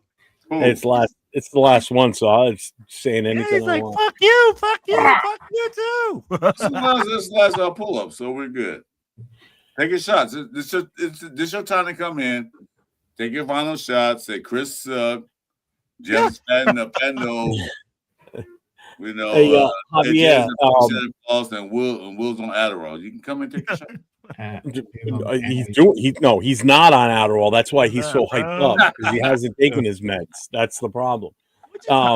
Willis? Javier, if you go to 401 Raider Jeff, start next Friday night. It's going to be an actual NFL Friday night show. So anybody that's a fan of another team, so I see that you're an Eagles fan, hop in the chat. I'm going to have fans of other teams get on with me. So that's what's going to take the place of this once this show's done. Starting next Friday, February 2nd. Don't expect me to see my face next to Jeff because I'm taking a medical absence because I take care of my body. So I won't be there. I'll be in the chat. I won't be there. If you guys expect to see me and Jeff on a Friday night coming forward, it'll be Jeff doing this thing. I won't be there. So Roar Islands, what?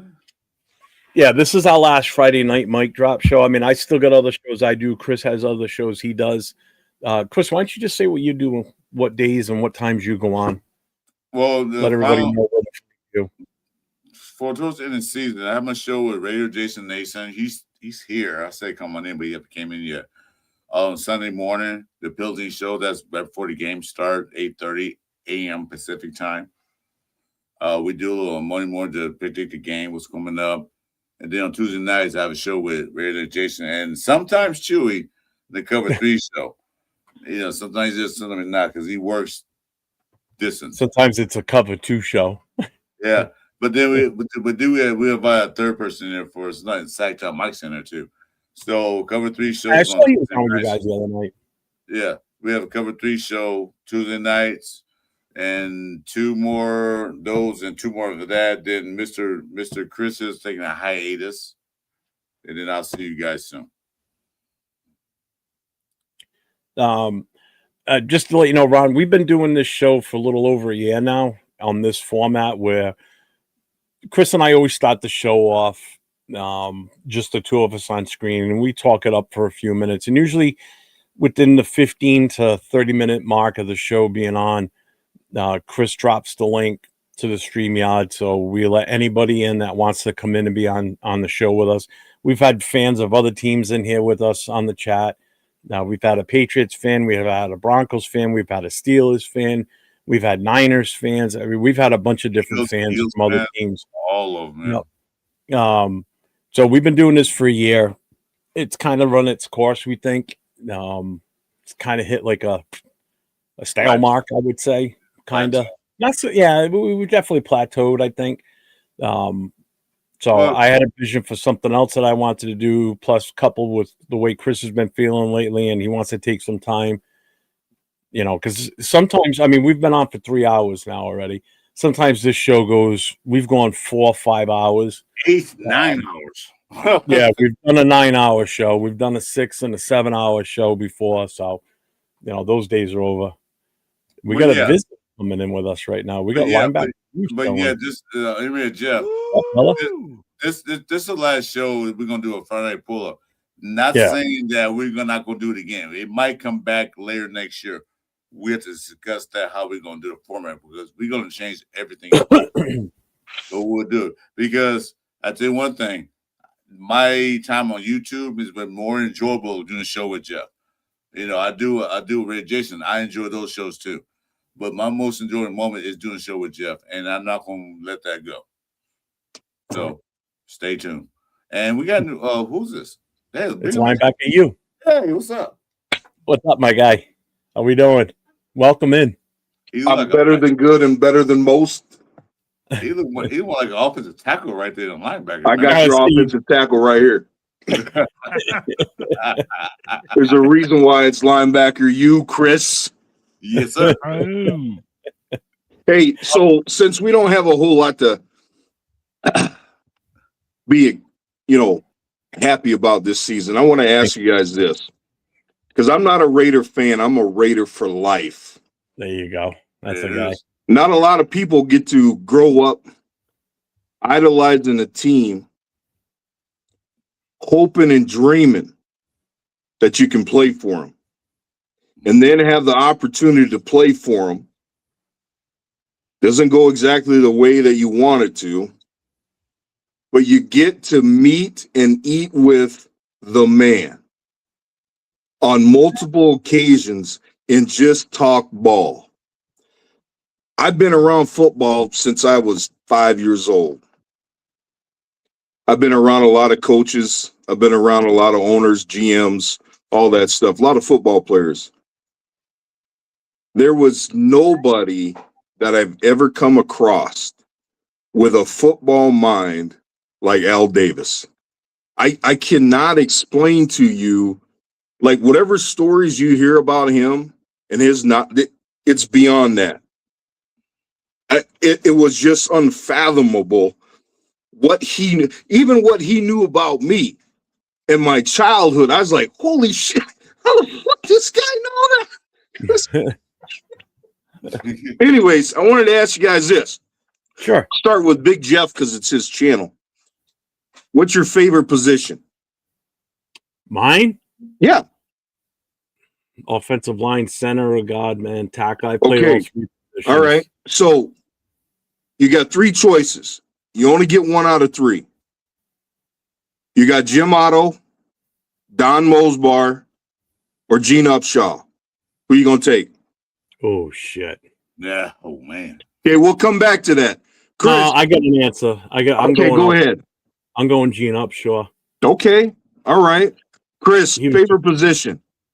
Linebacker, dude. Linebackers. Okay. That one's kind of a tough one, but I'll go with the Mad Stort, Hendricks, the original Heidi game, Ben Davidson, Conan the Barbarian. And you got to go with everybody's current favorite, man. I hope he has good health too, just like you, Chris. Matt Millen. Those are the three I give you. Who would you take? I'll take Matt Millen on that, but my favorite is always Rob Martin. But I'll take Matt Millen behind. He's my second one. Matt Millen. Yeah. I mean, Rod in them Super Bowls, man. Who else is on there? I can't see that. The Jays. Oh, that's Ray to Will. Ray to Will, what's your favorite position? Well, I played safety and corner, so I'll go safety and corner. All right, here we go. All right. You got the assassin himself, Jack Tatum. Oh my God, man. All right. And then you got God, I forgot his name. Now I'm having a brain fart. He was the guy that replaced Jack, the white dude. He played all the way into the 80s. McElroy? Yes, Van McElroy. You got him. And then I'm just going to go with a corner on this one because him and Tatum have to be in the Hall of Fame. They have to. Lester Hayes. What's that? Lester Hayes. Who you got? Who you got, Raider Will? Dude, I'm going to go with Jack Tatum. I'm going to go with Tatum. That's a nasty man. That was a nasty man. Yeah, Yes, and you know that's why, because of the way that he enforced things in the secondary. Right, Lester could take away the ball. Yeah, go ahead. Go ahead. I was going to say, what did Al we Davis can't say? forget that he wasn't the only cat. Jordan Atkinson, he was a bad man. He was a hitter too. He hit. He brought violent intentions. Yeah. But go ahead, Will. I didn't mean to cut you off, man. No, so the reason I said that too was because of what Al Davis said. During those seasons that what he used to love most is that we were feared. And when you have a player in the secondary that hits almost like a Ronnie Lott, right? That enforces that, and then at the safety position that has to take care of the run and is also a pass player, I think that is just a game changer when you got an enforcer in the secondary. You know, and that's what I loved about it. When Al Davis said, "Hey, man, we want to be feared," and that man was feared. So I mean, ain't nobody want no piece with that. So go ahead. There was a dude, Chris and Jeff. You guys might remember him. There was a dude on the squad that I was a part of who I was strong too. Now I'm a country boy. I'm originally from Omaha, Nebraska, outside of Omaha, 2,500 acre farm. So that tells you right there, water buckets, cattle, all that stuff, man. Hail, bales of hay, all that, man. But there's this dude who he ended up taking Kenny King's number, which was the number that Marcus wanted, right? Coming out of USC, but Kenny King already had this number. So that's why Marcus got 32. It wasn't that he idolized OJ or anything like that. Dude wasn't coming off of 33. Yeah, 33. But anyways, Eddie Anderson was by far the strongest, and I mean strongest person I have ever met in my life. And I've met Mark Henry. I'm telling you, for pound, Eddie Anderson, dude, in my heyday, I think my max was 485. Eddie was clearing 525 and asking for seconds.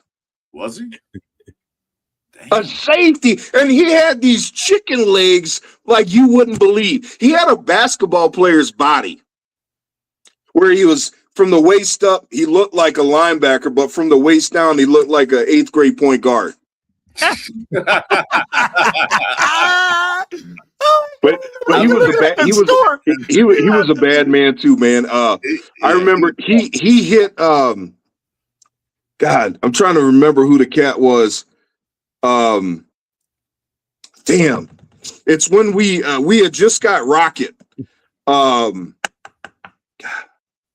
Because Rocket played the slot.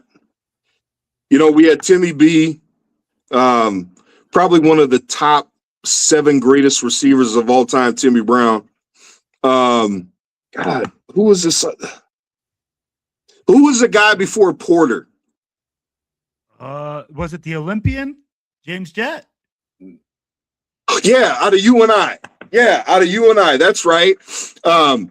Eddie lit him up in practice. I swear to God, I thought the dude was dead. I thought he was dead. And we didn't see Jet. We didn't see Jet for another 2 days. Nowhere in the facility, nothing. We didn't see him for 2 days. I thought he had died. Anyways, he was like the black version of Chuck Cecil, only stronger. No shit. Chuck Cecil. Oh, Chuck Cecil was a fucking crazy son of a bitch. Definitely was he's a nutcase. You know, we did a show, Chris and I, on the last call on Saturday nights, or way earlier this year, and we were talking about hard hitters and like who was nasty and everything. And a lot of people don't even know who he. Well, I mean, a lot of the younger guys definitely don't know who he is. But some of the nastiest players that played in the league in that era, Chuck Cecil was right up there, right up there with like Conrad Dobler. And another one that gets overlooked and only pretty much most of the Raider fans know about him is Wisniewski. That's why I was hoping you were going to give me Wisniewski as an option because of his Hey, pure I got some would've Steve taken him. stories for you now. I got some Winooski stories I for would have you. taken him. That holding son of a bitch. That's all I got to say, man, about practice. That holding son of a bitch. Hey, But- if you but ain't hey- holding, you ain't trying.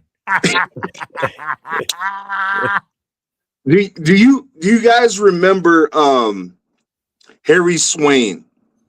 He played left tackle for the Chargers.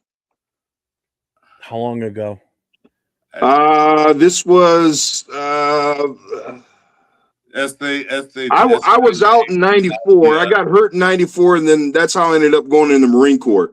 I tore my triceps and pec all in one. Oh, damn. And back then there was only one cat from our generation that came back from anything serious, and that took him 18 months, and he shouldn't have came back then. That was Jerry when he blew out his entire knee.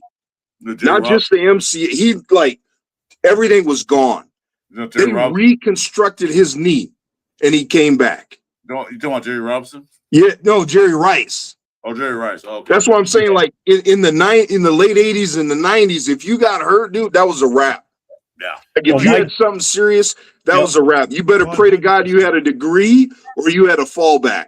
Yeah, because that was a wrap. My dad blew out his ACL playing softball in the mid 80s. And basically he had the same brace as Joe Namath, and he went through that same surgery, and that was ridiculous how long that took him. I had my ACL replaced twice, and I was out almost a full year before I could even go back to work from it. I had 2 surgeries while in the entire time that I was out. I had the first surgery was in just before Christmas in 2001. And then I restretched it and snapped it again, slipping on one of the kids' toys in the house. And I had to wait until April for everything to really fully heal before they could go back in and redo it again. So not only did I go rehab once, half the time of rehab, but then I had to go back for another surgery, and it sucked. I wouldn't wish that on anybody. It was horrible. Speaking of health, real quick, I know a lot of us had said this earlier tonight. But Chris, I pray, man, that them strokes, that ain't nothing to play with. No. And I hope you're listening to your doctors, man, and you're doing what they're telling you to do. You're taking the meds. Man, you better drink some more water. You better get some more water in you. Oh yeah. Not the fermented kind either. Oh yeah. I already saw my doctor Wednesday, man. So I'm all good. I got my new meds. I'm all good. That's why I'm taking a break. I'm gonna take the meds, eat the right foods, drink the right liquids, and get healthy. So when next year comes, when Raiders are winning games and doing good, I'll be happy. But I appreciate that. Thank you, linebacker. Appreciate that. All right, guys, I got to sign off. Hey, man, I love everything about it. Appreciate you. Thanks. We appreciate you coming sir. on here, man. There was awesome takes on everything that you brought up, so I appreciate that. Thanks for coming in, bro. Dude, he's so awesome. I love him in the chat. It's even better having him on screen, man. He's awesome. Always awesome, man. Woo! Dude. Well, 3 hours, man. Jeff, it's been a pleasure. It's been fun. It's been fun. This has been a great night. It's not over, but right now it is. But it's not over. So don't panic. You'll see me and Jeff back. Our face plaster in there soon. But as me, Mr. Christopher Raiders, I gotta go. Has to take care of himself, y'all. Yeah, I got to. That's what it's all about. Because you understand when Jeff told me to go to bed when I was on the chat and I watched the show again, I saw what he was talking about, and I wasn't even. And people thought I was drinking. I wasn't even drinking that night at all. I had a half a beer, and I go to the Christmas party, but then I found out what was happening. So all said and done, I'm fine. I was listening and watching that show from the cigar bar in Philly that night. And I wasn't watching it as much, but I was listening on my earpiece. And I was like, man, he doesn't sound right. That's when I said go to bed, because I thought you were, because that's what it seemed like. So I'm like, damn. But then when you told me after the fact, I'm like, okay, that makes sense. So, yeah, don't fuck with your health, man. Oh, no. That's why I'm taking a break because, like I said, I can't go through Well, that again. which is- All right, a Yeah. major one, and I can't go through another one. So I'm fine. I'm good. You will see my face plastered in there. Whether you like it or not, I'll be back. Hell yeah, we want Well, to see which you is- for which is another why- 40 years of misery. Yeah, exactly. Yeah, I need you to be here miserable with me with this team. So can't have that without you. It was well, that's why whenever if I start feeling like chest pains and I get the other things that coincide with a heart attack, that's why I don't mess around. I had a heart attack once, 2017. I was on my ass for that one. Good. I mean, if I didn't go to the hospital that night, I would have been a full code here at the house. But yeah, I mean, I don't mess around. The whole time I was in the emergency room, I kept saying over and over to Dawn. She left at like 3 a.m. to come home and go to bed. I never got fully admitted. They were going to admit me. They ended up sticking. That's why the video I took, I'm sitting out in the hallway because they had to move me out of the room because they had a code come in that they had to work up. So they had to get me out of that room. The whole time I'm sitting there, I'm thinking, just don't let this fuck my trip up to Philly. That's the last thing I wanted to do was not be able to go to that. Yeah, that's all I cared about. I wanted to go to Philly. Shit, I was in the hospital back in May, the day of the schedule release. It was a Raider Connection show that night. I'm on live on the show, sitting in the emergency room with Will. I think you were on the show with us that night too. I'm sitting in the emergency room doing a live show with you guys. So if that's not dedication and commitment, I don't know what the fuck is. So I mean, I could have just been sitting in the chair and just like falling asleep, but no, I'm on a fucking live show on my phone with you guys sitting in the hospital. Well, guys, What's you know up, what? Daniel Barry? What's up? I hope both of y'all take care of your health, Awesome, man. right And I there, hope Tony. James both of y'all, Verbo. do what you do. My first time. Well, I am. What do you think, Chris? We hit that 3-hour mark. You ready to call it, brother? Yeah, I'm gonna go see my goodbye speech. You can say yours and kick Will out. Yeah, we'll let Will bail out, and then we'll just end this with you and I on the screen. Jay had to go take care of some stuff with his kid. Yeah. So if he doesn't come back on that's fine because we're gonna end it anyway. So go ahead, Will. Say what you need to say. All right, guys. Well, I'm gonna end it off with this. I want to thank Jeff. I want to thank Chris for bringing me on this platform, for allowing me to interact with you guys in their chat. And guys, thank you guys for continuously working together through all these times and just bringing laughs to Raider Nation and making it, again, something that's about family, something that, hey, we can all come in and join in on. And at the end of the day, guys, salute to you guys. And I appreciate you guys from the bottom of my heart. And Silver and Black Radio Podcast, Friday Night Mic Drop. Thank you guys. Salute to y'all. I'm out. Thank you, Will. We appreciate you. And again, thank you for running that show that Friday night while I was in Philly. I appreciate you. My pleasure, guys. My Awesome. pleasure. Thanks, Will. Love having you on, and I love doing my shows with you on Tuesday nights also. And I love being with you guys, Don't man. be a- It's don't an be a- emotional moment for me right now, guys. Literally, Will, I'm don't about be a to go stranger. cry. Don't be a stranger because I do have a show Tuesday night with Red Nate Jason. So you're welcome to come in if you like. I'll stop by anytime, brother. You just let me know. You're always welcome. Thank you, guys. Thanks, Will. Thanks, Will. Kick me off the stage. Oh, I have no problem with that. Now, we're saying our goodbyes right now, Furpo. So we're not out of here just yet. Because Chris and I are obviously going to say a few things, and then I've got a little outro voiceover that I'm going to play too. But Chris, you want to go first, or? No, go ahead. Put me on main stage. I got you. All right. You know what?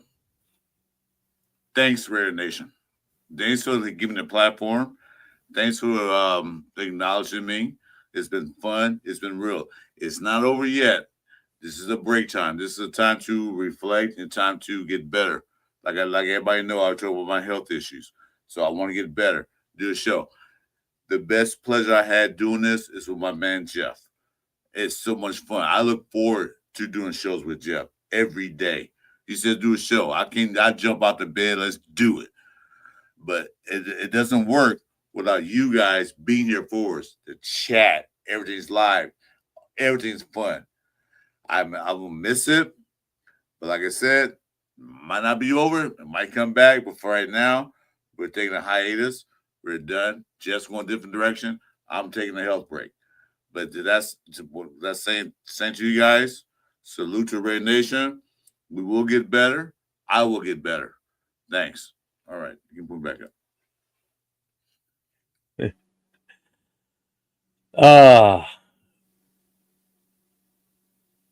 All right, I'm gonna move up myself. So don't anybody go anywhere yet, because I want you to just hang on a few moments here. So I'm gonna look right at you now instead of looking at the side view of the camera. To Chris, thanks for this journey for the last year or so, doing this show with me. I've had a blast doing it. We've had some great people come on the show. I mean, too many to even try and acknowledge, but you know, Will's been around for a while now with us. You know, my guy Jay, Just Raiders Baby's been around with us. Leo's been in and out. LV Raider 10, Hobo Raiders new, been hanging out with us. Jason Downs has been in here with us. Turf has popped in every now and then. So remember, this show wasn't something that Chris and I came up with. This was a show that was Turf's show on Friday nights. It was Turf and Rundown that used to do this. Turf took a hiatus to go and do what he was doing with his daughter's gymnastics. So we started to do it in place of him with the intent that he was going to take it back over when he was finally done. But life got ahead of him as far as, you know, doing shows and such like he used to do.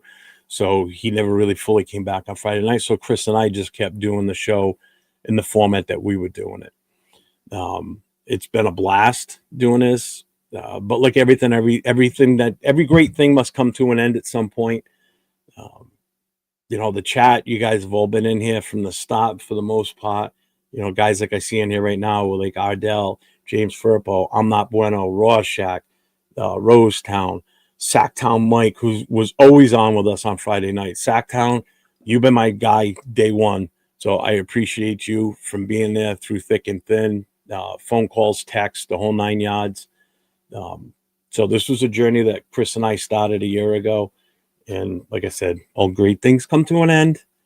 Chris is taking some time off. I'm reformatting the Friday night show to something different. Doesn't mean you guys can't be in the chat and be involved, because we're going to talk NFL football. So if you're a true fan of the sport, you can talk it up with anybody. That's the goal going forward. But for now, the show's going on a hiatus. If we bring it back, we bring it back. You never know. So it's not farewell, goodbye. It's see you around. I'm not going anywhere. I'll still be on my other shows, but Chris and I will be around. We're still going to do shows together. We're just going to take a little break right now. So there's nothing wrong with us. We're still A-okay. I mean, we survived tonight with no problem. So it's not like there's no animosity between us. So before anybody starts that's not the thing. This was just, it was time. This show has run its course. So with that being said, I am going to bring Chris back on here with me. And I'm going to turn and look right at you, Chris. So you're looking the wrong way. Am I? Whatever. Anyway, I'm just going to keep looking this way. No, don't believe, because I think somebody in the chat did. We have a problem with each other. No, this is my brother from another mother from another part of the country. I love this man. Yeah. We're not in the show because we got a problem. If we did, we wouldn't do the show tonight. We're doing right now, like I said, health reason wise, I'm taking a break from the show. So I got 4 more to do. Jeff is doing no format. We're just taking a break. And who knows? In the future, it might come back. You don't know that. But right now, we're done. We had enough. We're going to move forward. So it's not like, Jeff, I hate you. I don't want to do a show with you again. In that case, I won't be here tonight. No. No. Because if that was the case, we wouldn't be on here together right now. So no, exactly. And so anybody say, "Oh, Chris," no, it's just time to move on for a minute. Get my health better. Jeff going to a different direction, which I like the direction he's going in. I kind of like that's nice. So that's all it is. But I'll still be around. You'll still see my beautiful face plastered in there now and then. I just hold my hand over the lens so I don't have to see it. I'm going to bring Jay back in real quick because he's back. I don't know if he wants to say anything because he's been on the show quite a bit with us too. So I'm going to bring Jay back in here real quick. What's up, Jay? Yo. I didn't know if you want to say any final words before we kill it for the night. Yeah, man. Well, hey, it's been fun. We've had good times. We've had some good laughs. You know, it's a closing of one chapter and opening of another. It had to end sometime, as the saying goes. So, hey, man, appreciate you. Hey, I'm always gonna remember that 9-hour live, bro. That was gonna be ingrained. That was a fucking marathon. That was a marathon. I had to do. I had to do it first. I don't know how you did it. Where you just basically like all one shot it. You only took like bathroom and like 5 minutes smoke breaks. That was it. Yeah. And a lot of coffee. A lot of coffee, yeah. So hey, you know what? Let's do this one last time for James Firpo here. So he's going back from break.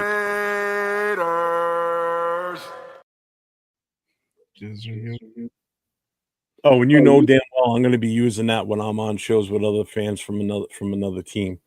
So when they start getting out of hand, I'm just going to drop that on them. So I'm going to just randomly pop in and be like Raiders. Just a reminder, guys.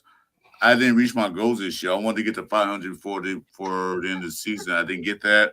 I'm 100 away. So please like, subscribe to my channel. Maybe next year I'll get to that goal of 500. I appreciate it. I'll do more shows later on when I get better. But help me out. Help my brother out. There you go. Hit that subscribe button. Don't constantly. Right. Well, Jay, thank you for being on the show with us throughout the last year. You've been on and off with us continuously, so I appreciate that. Thanks, Jay. And I'm going to pull you back off stage for now if you want to stick around afterwards. Yeah. It's up to you. All right, I'm going to put you back. All right, brother. Yeah, brother. Been a good so run. I'm gonna play the sound bite that I've got for the closing, and then we can give our final salute out of here. All right.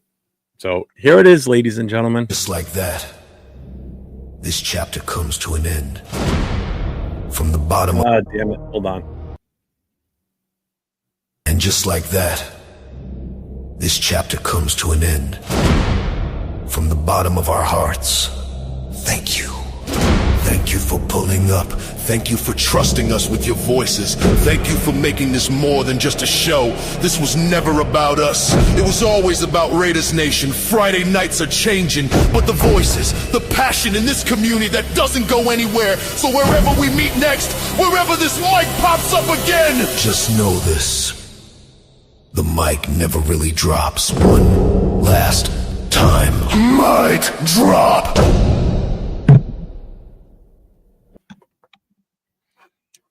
Well, thank you guys for that. I appreciate that. As to your health concerns, that's just me. Somebody wants to do a battle worship thing. You're welcome, Frank. Oh yeah, especially at our age, man. That's why I don't fuck around, man. Thanks, Money Chuck. So, well, Chris, until next time. Everybody, as we always say, we'll say it together this time, Chris. Stay safe and go Raiders. We love you all. Friday night, silver and black. No scripts, no filters, just real fans, real voices, real passion. This is Raiders Friday Night Live. One last mic, one last time. One last mic, one last time. Friday night, lights burn bright, silver and black under Friday light. No timeouts, no disguise, every take, no alibis. From the first pull up to the final word, every voice that needed to be heard. Wins and losses, laughs and pain, we stood tall through every game. One last mic, one last night, silver and black, raise them high, hands up, feel that sound, Roy is the tone, run it now. One last mic, no